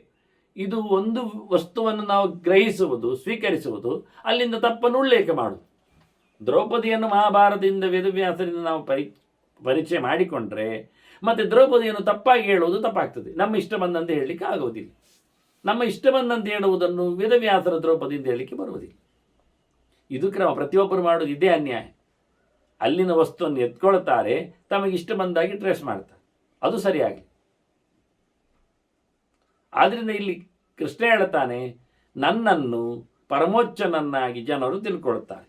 ಎಲ್ಲರದ ಬ್ರಹ್ಮ ಯೋನಿ, ಎಲ್ಲದರ ಬ್ರಹ್ಮ ಚತುರ್ಮುಖನನ್ನೇ ಇಟ್ಕೊಳ್ಳಿ, ವೇದವನ್ನು ಇಟ್ಕೊಳ್ಳಿ. ಜಡ ಪ್ರಪಂಚದಲ್ಲಿ ವೇದ ಇದ್ದೇ ದೊಡ್ಡದಾದದ್ದು, ಜೀವ ಪ್ರಪಂಚದಲ್ಲಿ ಚತುರ್ಮುಖ ಬ್ರಹ್ಮ ಇದ್ದಾನೆ. ಚತುರ್ಮುಖನನ್ನೇ ನಾನು ಸೃಷ್ಟಿ ಮಾಡಿದ್ದೇನೆ, ಆದರೆ ನನಗೆ ಯಾರು ಅಪ್ಪ ಇಲ್ಲ, ಅವನಪ್ಪ ನಾನು, ನನಗಪ್ಪ ಇಲ್ಲ ಎನ್ನುವುದಾಗಿಯೇ ನನ್ನನ್ನು ತಿಳ್ಕೊಳ್ತಾನೆ. ಇದರಿಂದ ಮೈನಸ್ ಅಲ್ಲ, ಇದು ಪ್ಲಸ್. ದೇವರಿಗೆ ತಂದೆ ತಾಯಿಗಳಿಲ್ಲ ಎನ್ನುವುದರಿಂದ ದೇವರು ಅತ್ಯಂತ ಎಂಥದ್ದು ಹೇಳ್ತೀವಿ? ಏನು ಹೇಳ್ತೀವಿ? ತಂದೆ ತಾಯಿ ಇಲ್ಲದವರು ಅಂದ ತಕ್ಷಣ ಏನಾಗ್ತದೆ? ನಮಗದು ಲೋಕದಲ್ಲಿ ಗೊತ್ತೇ ಇಲ್ಲದ ವಿಷಯ. ಎಲ್ಲ ಜೀವರು ತಂದೆ ಉಳ್ಳವರು ಎನ್ನುವುದೇ ನಮಗೆ ಗೊತ್ತಿರುವುದು. ಅದನ್ನು ದೇವರನ್ನು ತಂದೆ ಇಲ್ಲದವ, ಸರಿ ಏನಾಯಿತು? ಅವ ಜೀವ ಅಲ್ಲ, ಅವನೇ ದೇವ. ಅದೇ ವಿಷಯ. ದೇವತ್ವನ್ನಾಮಕಿಂ ಜೀವ ವಿಪರೀತ ಅಂತ ಅರ್ಥ, ಜೀವ ಅಲ್ಲ ಅಂತಲೇ ಅರ್ಥ. ಜೀವನಿಗೆ ಅಂತೇನರ್ಥ? ಒಬ್ಬ ತಂದೆ ಬೇಕು ಅಂತ ಅರ್ಥ. ಒಬ್ಬ ಜೀವಗತ್ತು ಜೀವತ್ತು. ಜೀವನಿಗಾದರೆ ಜೀವನಕ್ಕೆ ಒಬ್ಬ ಅಪ್ಪ ಬೇಕಾಗ್ತಾನೆ, ತರಲಿಕ್ಕೊಬ್ಬ ಬೇಕಾಗ್ತಾನೆ. ಆದರೆ ದೇವರಿಗೆ ಯಾರು ಬೇಕಾಗಿಲ್ಲ. ಮತ್ತು ದೇವರು ಹೇಗಿದ್ದಾರೆ? ಸ್ವಯಂ ಎಂಬನೇ ಪ್ರತಿಷ್ಠಿತ. ಅದಕ್ಕೆ ಹೇಳಿದ್ದು ಇದೇ ವಾಕ್ಯದಲ್ಲಿ. ಅವನ ಪಾಡಿಗೆ, ಅವನ ಮಹಿಮೆಯಲ್ಲಿ, ಅವನ ಇದರಲ್ಲೇ ಕಂಟ್ರೋಲಲ್ಲೇ ಅವ ಇದ್ದಾನೆ. ಅದಕ್ಕೆ ಸರ್ವತಂತ್ರ ಸ್ವತಂತ್ರ ಅಂತ ಹೇಳು. ಎಲ್ಲರನ್ನೂ ನೋಡಿಕೊಳ್ಳುವ ದೇವರಾದರೆ ದೇವರನ್ನು ಯಾರು ನೋಡಿಕೊಳ್ತಾರೆ ಕೇಳಿದರೆ, ಆಯ್ತಪ್ಪ ಯಾರನ್ನಾದರೂ ಹೇಳಿ, ಮತ್ತೆ ನಾವು ಅವನನ್ನು ಯಾರು ನೋಡಿಕೊಳ್ತಾನೆ ಕೇಳಬೇಕಲ್ಲ. ಮತ್ತೆ ಈ ಬ್ರಹ್ಮ ವಿಷ್ಣು ಮಹೇಶ್ವರ ಆದ ನಂತರ ಮತ್ತೆ ಒಂದು ಸದಾಶಿವ ಈಶಾನೆಲ್ಲ ಹೇಳುವವರಿದ್ದಾರಲ್ಲ, ಮತ್ತೆ ಅವನನ್ನು ಯಾರು ನೋಡಿಕೊಳ್ಳೋದು? ಈ ಮೂವರನ್ನು ಸೃಷ್ಟಿ ಮಾಡಿದ ಒಂದು ಮಹಾತಾಯಿ ಇದ್ದಾಳೆ ಎಂದು ಕೆಲವರು ಹೇಳೋರಿದ್ದಾರೆ, ಆದಿಶಕ್ತಿ ಮಹಾಮಾಯನ್. ಹಾಗಾದರೆ ಅವಳನ್ನು ಯಾರು ಸೃಷ್ಟಿ ಮಾಡಿದ್ದು? ಎಲ್ಲಿಯಾದರೂ ಒಂದು ಕಡೆಯಲ್ಲಿ ನೀವು ನಿಲ್ಲಿಸಲೇಬೇಕು ಸ್ವತಂತ್ರವಾಗಿ ಬಂದಿರತಕ್ಕ ವ್ಯಕ್ತಿಯನ್ನು. ಆಯಿತು, ನಾವು ಅದನ್ನು ಹೇಳಿದರೆ ಅದಕ್ಕೆ ಸೃಷ್ಟಿ ಮಾಡಲಿಕ್ಕೆ ಎಲ್ಲಿಯೂ ಸಹ ಕೇವಲ ಸ್ತ್ರೀಯು ಹಡಿಯುವುದು ಅಂತ ಇಲ್ಲ, ನೆಲದಲ್ಲಿ ಮೊಳಕೆ ಬರುವುದಿಲ್ಲ, ಮತ್ತೆ ಬೀಜ ಬಿದ್ದರೆ ಗಿಡ ಆಗ್ತದೆ, ಇಷ್ಟು. ನೆಲ ಇದೆ ಎಲ್ಲ ಕಡೆ ಸರಿ, ಆದರೆ ನೆಲಕ್ಕೆ ಟಿಸಿಲು ಹೊಡೆದು ಮೇಲಕ್ಕೆ ಬರುವ ಗಿಡ ತರುವ ಯೋಗ್ಯತೆ ಇಲ್ಲ. ಅದು ನಾವು ಬಿತ್ತಿದರೆ ಉಂಟು. ಹಾಗಾದರೆ ಬಿತ್ತಿದವ ಯಾರು? ಆದಿಶಕ್ತಿಯಲ್ಲಿ 3 ಮೊಟ್ಟೆಯನ್ನು 3 ಮರಿಯನ್ನು ಅವನೇ ನಾರಾಯಣ. ಈಗ ಸಿಕ್ಕಿ ಬೀಳ್ತೇವೆ ಮತ್ತೆ ಪುನಃ. ಹೀಗೆ ಯದ್ವಾ ತದ್ವಾ ಅದರ ಬಗ್ಗೆ ಮಾತಾಡ್ತಾ ಅವರು, ಹೆಣ್ಣು ತನ್ನ ಇದು ಎಲ್ಲಿಯಾದರೂ ಉಂಟು, ಹೆಣ್ಣು ತನ್ನಷ್ಟಕ್ಕೆ ಎತ್ತದ್ದು ಸಿಗುವುದಿಲ್ಲ, ವ್ಯವಸ್ಥೆ ಇಲ್ಲ, ಅದು ಹೇಳಲಿಲ್ಲ, ಅದೇ ಹೇಳಿಕೊಂಡದ್ದು ಇಲ್ಲ. ಇಂತಹ ಎಲ್ಲ ಅದಕ್ಕೆ ಹೇಳಿದ್ದವರು ಆಲೋಡ್ಯ ಸರ್ವಶಾಸ್ತ್ರಾಣಿ ವಿಚಾರ್ಯ ಚ ಪುನಃ ಪುನಃ ಅಂತ. ಶಾಸ್ತ್ರಗಳನ್ನೆಲ್ಲ ಒಕ್ಕೊರಳಲ್ಲಿ ನಾವು ನೆಲೆ ಹಾಕಿ ಚಿಂತನೆ ಮಾಡಿ ಬಸಿದ್ದು ತೆಗೆದು ಕಡೆದು ತೋರಿಸಿಕೊಟ್ಟದ್ದು ಧ್ಯೇಯ ನಾರಾಯಣ ಸದಾ ಅಂತ. ಕೊನೆಗೆ ನೋಡಿದರೆ ಸರ್ವೋತ್ತಮನಾಗಿ ನಾರಾಯಣನೇ ಇರುವುದು ಅರ್ಥ ಆಯಿತು. ಏಕೋ ನಾರಾಯಣ ಆಸೀತ್ ನ ಬ್ರಹ್ಮ ನ ಚ ಈಶಾನಃ ಅಂತ ಹೇಳಿ ಸ್ಪಷ್ಟವಾಗಿ ನಾರಾಯಣೊಬ್ಬನೇ ಇದ್ದದ್ದು, ಬ್ರಹ್ಮ ಇರಲಿಲ್ಲ ಮತ್ತೆ ಸೃಷ್ಟಿಯಲ್ಲಿ ಬಂದದ್ದು, ಈಶಾನ ಇರಲಿಲ್ಲ ಮತ್ತೆ ಸೃಷ್ಟಿಯಲ್ಲಿ ಬಂದದ್ದು ಅಂತ. ಹೀಗೆ ಅಯೋನಿಯಾಗಿ ಯಾರಿಂದಲೂ ಹುಟ್ಟದವನನ್ನಾಗಿ ಇಡೀ ಜಗತ್ತಿನ ಸೃಷ್ಟಿಕರ್ತನನ್ನಾಗಿ ನನ್ನನ್ನು ತಿಳ್ಕೊಳ್ತಾರೆ. ಸರ್ವತ್ರಾಹಂ ಶಾಶ್ವತಃ ಶಾಶ್ವತೇಶ, ಎಲ್ಲ ಕಡೆಯಲ್ಲೂ ಶಾಶ್ವತೇಕ ಪ್ರಕಾರನಾಗಿರುವವನು ನಾನೇ. ಹಾಗಿರತಕ್ಕ ಇಡೀ ಜಗತ್ತಿಗೆ ಜೀವಜಾಲಕ್ಕೆ ಅಪ್ಪನೂ ನಾನೇ. ಜೀವವು ಬದಲಾಗುವುದಿಲ್ಲ ನನ್ನಾಗೆ, ಅದು ಪ್ರತಿಬಿಂಬ. ಆದರೆ ಅದಕ್ಕೆ ವಿಕಾರ ಇದೆ. ಹೇಗೆ ಅಂದರೆ ಅದಕ್ಕೆ ದೇಹ ಬರ್ತದೆ ಹೋಗ್ತದೆ. ದೇಹ ಎನ್ನುವುದು ಅದಕ್ಕೆ ಬರುವುದರಿಂದ ಅದು ವಿಕಾರ ಪಡೆದಾಗೆ, ಅದನ್ನು ಕಳ್ಕೊಳ್ಳುವುದರಿಂದ ಅದು ಮೋಕ್ಷವನ್ನು ಪಡೆದಾಗೆ. ದೇವರಿಗೆ ಆ ಪ್ರಕಾರವಾದಂತಹ ಅನಾದಿ ಕಾಲದಿಂದ ಅನುವೃತ್ತವಾಗಿರತಕ್ಕವನಿಗೆ ಈ ಗುಣತ್ರಯದ ಬಂಧನ ಇಲ್ಲ, ಸೆಲ್ ಇಲ್ಲ. ಅದು ವಿಚಿತ್ರ ಹೇಳಿದ, ಅದು ಬೀಜವೇ ಬೇರೆ, ಅದು ಬೀಜ ಅಲ್ಲ, ವಿಕಾರಗೊಳ್ಳುವುದಲ್ಲ. ಅದಕ್ಕೆ ಶಾಶ್ವತೇಶಃ ಅಂತ. ನಿತ್ಯಕ್ಕೂ ಸ್ವಾಮಿಯಾಗಿ ನಿಂತವನು ಭಗವಂತ ಇದ್ದಾನೆ. ಕೃಷ್ಣೋ ವೇದೋ ದಿಗ್ಭುಜ ಅನಂತ ತೇಜ. ಇಡೀ ವೇದದಲ್ಲಿಯೂ ತಿಳಿಯಬೇಕಾದವನು, ಸರ್ವತ್ರ ಅಭ್ಯವಹಾರ ಪಾಲನೆ ಮಾಡುವವನು, ಎಲ್ಲ ದೇಶಗಳಲ್ಲಿಯೂ ಎಲ್ಲ ಕಾಲದಲ್ಲಿಯೂ ಕಡೆಯಿಲ್ಲದೆ, ತುದಿ ಇಲ್ಲದೆ, ವಿಕಾರ ಇಲ್ಲದೆ, ನಾಶವಿಲ್ಲದೆ, ಲೆಕ್ಕಕ್ಕೆ ಸಿಗದೆ, ಇಯತ್ತಾಕ್ಕೆ ಪರಿಮಿತಿಗೆ ಚೌಕಟ್ಟಿಗೆ ನಿಲುಕದೇ ಇರತಕ್ಕಂತಹ ಪರಿಪೂರ್ಣವಾದ ತೇಜಸ್ಸುಳ್ಳ ಅಪರಂಪಾರವಾದ ಸಾಮರ್ಥ್ಯವುಳ್ಳ ಭಗವಂತ, ಅದು ನಾನಿದ್ದೇನೆ, ಕೃಷ್ಣ ಇದ್ದೇನೆ ಎನ್ನುವುದನ್ನು ಅರ್ಥ ಮಾಡಿಕೊಳ್ಳಿಕ್ಕೆ ಹೇಳ್ತಾರೆ. ಸರ್ವೇ ದೇವಾ ವಾಸುದೇವಂ ಯಜಂತೆ ತಥೋ ಬುದ್ಧಿಯ ಮಾರ್ಗಮಾಣಾಹ ತನೂನಾಂ. ಎಲ್ಲ ಕಡೆಯಲ್ಲಿಯೂ ಹುಡುಕುತ್ತಾ ಚಿಂತನೆ ಮಾಡುತ್ತಾ ಕೊನೆಗೊಂದು ಕನ್ಕ್ಲೂಷನ್, ನಿರ್ಣಯಕ್ಕೆ ಬಂದಾಗೆ ಎಲ್ಲ ದೇವತೆಗಳು ಕೃಷ್ಣನನ್ನೇ ಉಪಾಸನೆ ಮಾಡ್ತಾರೆ. ಪರಿಶುದ್ಧನಾದ, ಗುಣಸಮುದ್ರನಾದ, ಸರ್ವವ್ಯಾಪ್ತನಾದ, ಎಲ್ಲರ ಜೀವಾಳನಾದ, ಎಲ್ಲೆಡೆ ತುಂಬಿರುವ, ಅವನನ್ನು ತಾನಾಗಿ ಪ್ರಕಾಶಿಸಿಕೊಂಡಿರತಕ್ಕ ತತ್ವ ಉಳಿದವರನ್ನು ಪ್ರಕಾಶಿಸುವ ವ್ಯಕ್ತಿಯಾಗಿ ತಿಳ್ಕೊಳ್ಳುತ್ತಾನೆ. ಹುಡುಕಿ ಚಿಂತನೆ ಮಾಡಿ ಪಡೆದದ್ದು. ಸರ್ವಾನ್ ಕಾಮಾನ್ ಪ್ರಾಪ್ನುವಂತೆ ವಿಶಾಲ ತ್ರೈಲೋಕ್ಯ ಅಸ್ಮಿನ್ ಕೃಷ್ಣನಾಮಾಭಿಧಾನಾತ್. ಕೃಷ್ಣನಾಮದ ಜಪದಿಂದಾಗಿ, ಕೃಷ್ಣನಾಮದ ವೈಭವದಿಂದಾಗಿ, ಅದರ ಅರ್ಥದ ವೈಶಾಲ್ಯದಿಂದಾಗಿ ಮುಖ್ಯವಾಗಿ ಎಲ್ಲ ದೇವತೆಗಳು ಎಲ್ಲ ಪ್ರಕಾರದ ಅವರ ಅಭೀಷ್ಟಗಳನ್ನು, ಬಯಕೆಗಳನ್ನು ಪಡೆದಿದ್ದಾರೆ. ಅವರ ಇಚ್ಛೆಗಳನ್ನು ಪೂರ್ತಿಗೊಳಿಸಿಕೊಂಡಿದ್ದಾರೆ. ಎಲ್ಲೆಡೆಯೂ ಇಡೀ 3 ಲೋಕಗಳಲ್ಲಿ ಮೇಲಿನ ಕೆಳಗಿನ ನಡುವಿನ ಎಲ್ಲ ಲೋಕಗಳಲ್ಲಿಯೂ ಎಲ್ಲ ಪ್ರಕಾರದವರು ಅವರವರ ಯೋಗ್ಯತೆಗೆ ಅನುಗುಣವಾಗಿ ದೇವರ ವಿಶೇಷವಾದ ಜಪ ಪೂಜೆ ಪುನಸ್ಕಾರಗಳಿಂದ. ಅದೇನು ಕೃಷ್ಣ ಅಂದರೆ? ಕೃಷ್ಣ ಅಂದರೆ ಆನಂದವನ್ನು ಕರುಣಿಸುವವನು ಅಂತ ಅರ್ಥ. ಎಲ್ಲರಿಗೂ ಅವರ ಯೋಗ್ಯತೆಯಂತೆ ಆನಂದವನ್ನು ನೀಡುವವನು. ಹಾಗಾದರೆ ಆನಂದವನ್ನು ಬಯಸುವವರು ಯಾರು? ಎಲ್ಲ ಬಯಕೆಗಳ ಒಟ್ಟು ಮೊತ್ತ ಅರ್ಥ ಸುಖವಾಗಿರಬೇಕೆನ್ನುವುದರಲ್ಲಿ ಇರುವುದು. ಊಟ ಬೇಕು ಹೇಳುವವನು ಅದರಿಂದ ಸುಖ ಬೇಕು ಅಂತ ಅರ್ಥ, ಹಸಿವಿನಿಂದ ತಾನು ಬಳಲಬಾರದು ಅಂತ. ವೃತ್ತಿ ಬೇಕು ಹೇಳುವವನು ತನಗೆ ದುಡ್ಡು ಬೇಕು ಅದರಿಂದ ತಾನು ಸುಖವಾಗಿರಬೇಕು ಅಂತ. ಅದರಿಂದ ಆತ್ಯಂತಿಕವಾದ ಅರ್ಥ ಏನು ಕೇಳಿದರೆ ಅರ್ಥವೇ ದುಡ್ಡೇ, ಸಂಪತ್ತೇ. ಈ ಸಂಪತ್ತು ಯಾವುದು? ಸುಖವೇ. ಸುಖದ ಸಂಪತ್ತಿನಲ್ಲಿ ದುಃಖದ ಬಿಡುಗಡೆಯಲ್ಲಿ ಪ್ರತಿಯೊಬ್ಬರ ಆಸೆಗಳು. ಯಾರಿಗೆ ದುಃಖ ಇರುವುದು? ಯಾರಿಗೆ ಸುಖ ಬೇಕು? ಎಲ್ಲ ಜೀವರಿಗೆ. ಆದ್ರೇನಾಯಿತು? ಅದುಃಖ ವಿತರ ಸರ್ವಂ ಜೀವ ಏವದು ದುಃಖಿನಃ ಅಂತ. ಜಡಕ್ಕೆ ದುಃಖದ ವ್ಯವಸ್ಥೆ ಇಲ್ಲ, ಯಾಕೆ? ಅದು ಚೇತನ ಅಲ್ಲ. ಸುಖ ದುಃಖಗಳ ಅನುಭವ ಇರುವುದು ಚೇತನಕ್ಕೆ ಮಾತ್ರ. ಆದ್ದರಿಂದ ಮಣ್ಣು ಬಂಡೆ ಇವನ್ನೆಲ್ಲ ನಾವು ಅಳುತ್ತದೆ, ಅದಕ್ಕೆ ಸಂಕಟ ಆಗ್ತದೆ, ಅದಕ್ಕೆ ಬಿಸಿಲುಂಟು, ಬೆವರ್ತದೆ ಎಲ್ಲ ಹೇಳಲಿಕ್ಕೆ ಹೋಗುವುದಿಲ್ಲ. ಆದ್ದರಿಂದ ಅದು ದುಃಖದ ಸಂಬಂಧಪಟ್ಟದ್ದಲ್ಲ. ಮತ್ತು ದುಃಖ ಯಾರಿಗೆ? ಜೀವರಿಗೆ. ಜೀವ ಏವತ್ತು ದುಃಖಿನಃ ತೇಷಾಂ ದುಃಖ ಪ್ರಹಾಣಾಯ ಶ್ರುತರೇಶ ಪ್ರವರ್ತಿತಾನ್. ಅವರ ದುಃಖವನ್ನು ಪರಿಹರಿಸಲಿಕ್ಕೋಸ್ಕರ ಮಾರ್ಗವಾಗಿ ಬಂದದ್ದು ಈ ವೇದಗಳು. ಅದರಿಂದ ವೇದವೇದ್ಯನಾದ ನಾರಾಯಣನು ಕೃಷ್ಣನು ಅದನ್ನು ಸರಿಗೊಳಿಸ್ತಾನೆ. ಅದರಿಂದ ಕೃಷ್ಣ ಶಬ್ದ ಏನು ಹೇಳಿತು? ಆನಂದವನ್ನು ಕರುಣಿಸುತ್ತದೆ ಅಂತ. ಆನಂದದ ಕೃಷಿ ಕೃಷ್ಣ ಅಂದರೆ ನಷ್ಟ ನಿರ್ವೃತ್ತಿವಾಚಕ ಅಂತ. ಆನಂದದ ಕೃಷಿಯನ್ನು ಉಳಿದವರೆಲ್ಲ ಮಾಡಲಿಕ್ಕೆ ಪ್ರಯತ್ನಿಸ್ತಾರೆ. ಅದು ಕೃಷ್ಣನಿಂದಾಗಿ ಪಡೀಲಿಕ್ಕೆ. ಹಾಗಾಗಿ ಕೃಷ್ಣನೇ ಎಲ್ಲರಲ್ಲಿಯೂ ಎಲ್ಲದರಲ್ಲಿಯೂ ಆರಾಧ್ಯನು ಎನ್ನುವ ಮಾತು. ಇದನ್ನು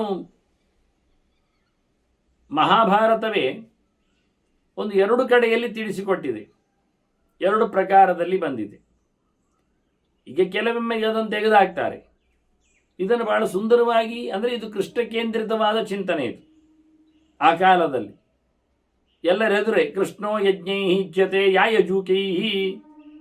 ಬಹಳ ಪ್ರಕಾರದ ಯಜ್ಞಯಾಗಗಳನ್ನು ಮಾಡತಕ್ಕಂಥ ಜನರಿಂದ ಆರಾಧ್ಯನಾದವನು ಕೃಷ್ಣನೇ, ಬೇರೆ ಯಾರೂ ಅಲ್ಲ. ಮಂತ್ರ ಸಮುದಾಯಗಳಿಂದ ವೈದಿಕವಾದ ಕರ್ಮಾಚರಣೆಗಳನ್ನು ನಡೆಸಿ ಮುಖ್ಯವಾಗಿ ಅಗ್ನಿಮುಖದ ಸಮಾರಾಧನೆಯಲ್ಲಿ ಕೃಷ್ಣನನ್ನೇ ಪೂಜಿಸ್ತಾರೆ. ಕೃಷ್ಣ ವೀರೈ ಇಚ್ಯತೆ ವಿಕ್ರಮದ್ಭಿ. ಬಹಳ ಪರಾಕ್ರಮಗಳನ್ನು ತೋರಿಸಿಕೊಂಡು ಹೋರಾಟದಂಗಳದಲ್ಲಿ ಧರ್ಮದ ಚೌಕಟ್ಟಿಗಾಗಿ ಅಧರ್ಮದ ವಿರುದ್ಧವಾಗಿ ಹೋರಾಡತಕ್ಕ ವೀರರು ಕೃಷ್ಣನಿಗಾಗಿ ತಮ್ಮ ಹೋರಾಟವನ್ನು ಮಾಡ್ತಾರೆ. ಇದು ಒಂದು ದೃಷ್ಟಿಯಿಂದ ಕ್ಷತ್ರಿಯ ಮುಖದ ಚಿಂತನೆ ಆಯಿತು. ಕೃಷ್ಣ ವಾಕ್ಯೈ ಇಜ್ಯತೆ ಸಮೃಶಾನೈ. ಎಲ್ಲ ಮಾತುಗಳಿಂದಲೂ ವಿಚಾರ ಮಾಡಿಕೊಂಡರೆ ಕೊನೆಯಲ್ಲಿ ಹೋಗಿ ಸೇರುವಂಥದ್ದು ಕೃಷ್ಣನ ಸಮಾರಾಧನೆ. ಕೃಷ್ಣ ಮುಕ್ತೈ ಇಜ್ಯತೆ ವಿತಮೋಹೈ.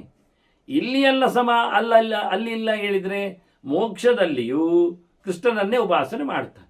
ಮೋಕ್ಷ ಆಯ್ತಲ್ಲ, ಇನ್ಯಾಕೆ ಕೇಳಿದರೆ ಅದಕ್ಕೆ ಯಾವುದೇ ಪ್ರಕಾರವಾದ ಅಜ್ಞಾನ ಇಲ್ಲದೇ ಇರೋದ್ರಿಂದ, ಶುದ್ಧ ಜ್ಞಾನ ಪ್ರಕಾಶಕರಾಗಿರೋದ್ರಿಂದ ಆ ಜ್ಞಾನದಲ್ಲಿ ಪ್ರಕಾಶಿತನಾಗುವವನು ಭಗವಂತನೇ ಆಗಿಬಿಟ್ಟಿದ್ದ.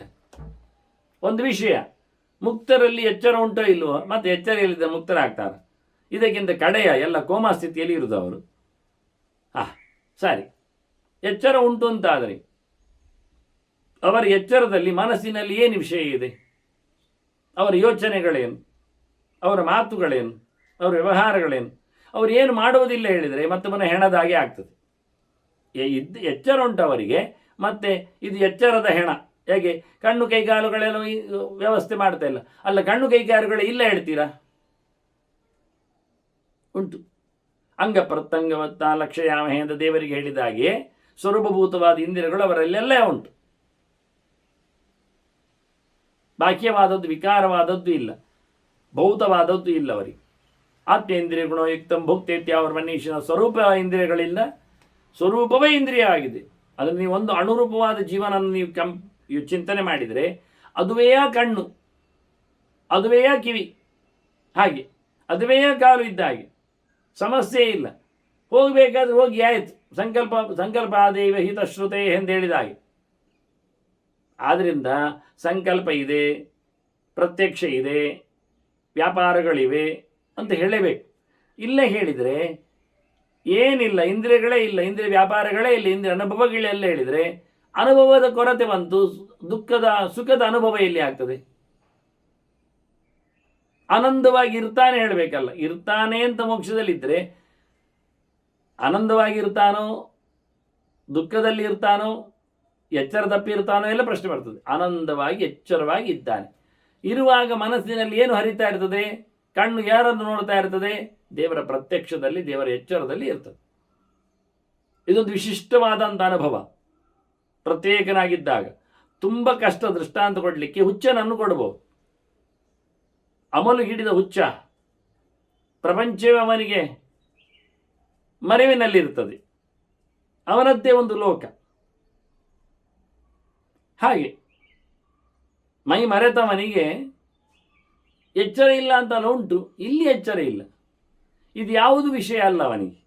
ಎಲ್ಲ ಇಂದ್ರಿಯಗಳ ವ್ಯಾಪಾರ ಇದೆ. ಅವನ ಹೆಣ ಅಲ್ಲ, ಸತ್ತದ್ದವನಲ್ಲ, ಸತ್ತಿಲ್ಲ ಅವನು.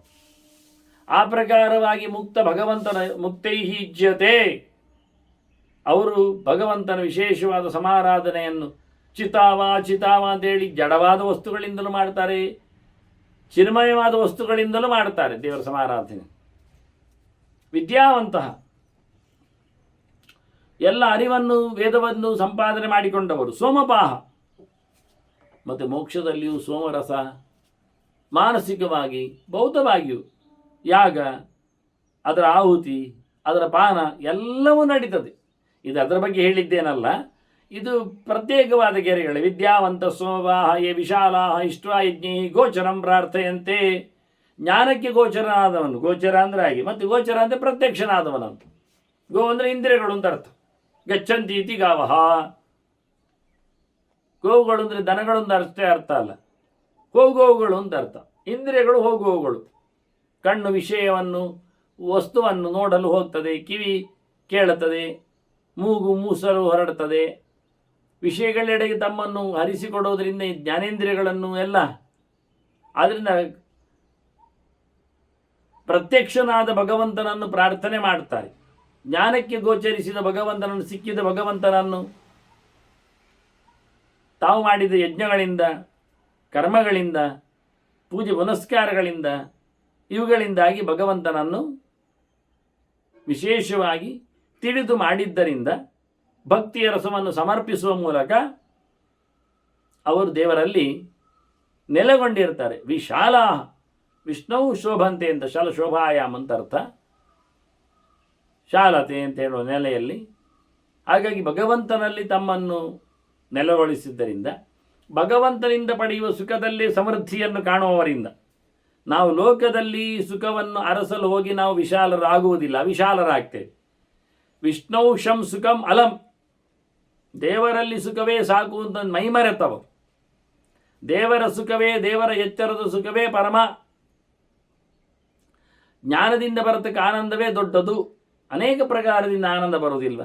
ಭೌತವಾದ ಪದಾರ್ಥಗಳನ್ನು ತಿನ್ನುವ ಮೂಲಕ, ಯಾರೋ ವಿಷಯವನ್ನು, ಸಿದ್ಧಿಯನ್ನು ಕೇಳುವ ಮೂಲಕ, ಹಾಗೆ ದೇವರನ್ನು ನೆನೆಯುವ ಮೂಲಕ, ಹೀಗೆ ಸರ್ವಂ ಕ್ರಾಂತಂ ದೇವಲೋಕಂ ವಿಶಾಲಂ ಅಂತೆ ಗತ್ವ ಮುಕ್ತಿಲೋಕಂ ಭಜಂತಿ. ಈ ರೀತಿಯಾಗಿ ಯಜ್ಞಯಾಗಗಳಿಂದ ಭಗವಂತನ ಸಂಪಾದನೆಯನ್ನು ಮಾಡಿಕೊಂಡವರು, ಅದೇ ಸುಖ ಅಂತ ತಿಳ್ಕೊಂಡವರು ಎಲ್ಲವನ್ನು ಗಮನಿಸ್ತಾ, ಎಲ್ಲವನ್ನು ಪಡೆಯುತ್ತಾ, ಎಲ್ಲ ಫಲವನ್ನು ಅನುಭವಿಸುತ್ತಾ, ದೇವಲೋಕಗಳನ್ನೆಲ್ಲ ಸಂಚಾರ ಮಾಡಿ ಸ್ವರ್ಗವನ್ನು ಅನುಭವಿಸಿಕೊಂಡು ಕ್ಷೀಣೇ ಪುಣ್ಯ ಮರ್ತ್ಯಲೋಕಂ ವಿಶಂತಿ ಎನ್ನುವ ನೆಲೆಯನ್ನು ಕಂಡುಕೊಂಡು ಮತ್ತೆ ಮತ್ತೆ ಸ್ವರ್ಗವನ್ನು ಪಡೆಯುತ್ತಾ, ಸಾಕಿದರ ನಂಟು ಅಂತ ಯೋಚನೆ ಮಾಡಿಕೊಂಡು ಮತ್ತೆ ಪರ್ಮನೆಂಟ್ ಆಗಿ ಮುಕ್ತಿಯನ್ನು ಪಡೀತಾರೆ, ಪರ್ಮನೆಂಟ್ ಆಗಿ ಸುಖವನ್ನು ಅನುಭವಿಸುತ್ತಾರೆ, ಅಲ್ಲಿ ಬಂದು ಸೇರುತ್ತಾರೆ. ಹೀಗೆ ಕೃಷ್ಣ ಹೇಳುತ್ತಾನೆ, ಏವಂ ಸರ್ವೇ ತು ಆಶ್ರಮಾಃ ಸುವ್ರತಾಯೇ ಮಾಂ ಜಾನಂತ ಯಾಂತಿ ಲೋಕಾನ್ ಅಧೀನಾನ್. ದೀನಲೋಕಗಳು ಹಿಂದೆ ಬರುವವುಗಳು, ನಾನ್ ಪಿಟಿಯೇಬಲ್ ಆಗುವಂಥ ಲೋಕಗಳ ಬಗ್ಗೆ ಅದು ದೇವರ ಲೋಕಗಳು. ಯದ್ಗತ್ವಾ ನ ನಿವರ್ತಂತೆ ತತ್ತಾಮ ಪರಮಮ್ಮ ಅಂತ ಹೀಗೆ ದುಃಖ ಇಲ್ಲದ, ಅಳಲು ಇಲ್ಲದ, ಬೀಳಲಿಲ್ಲದ, ಭಯವಿಲ್ಲದ, ಸಂಕಟವಿಲ್ಲದ ಲೋಕವಾಗಿರತಕ್ಕಂತಹ ಶಾಶ್ವತವಾದ ಲೋಕಗಳನ್ನು ಅವರು ಪಡೆಯುತ್ತಾರೆ.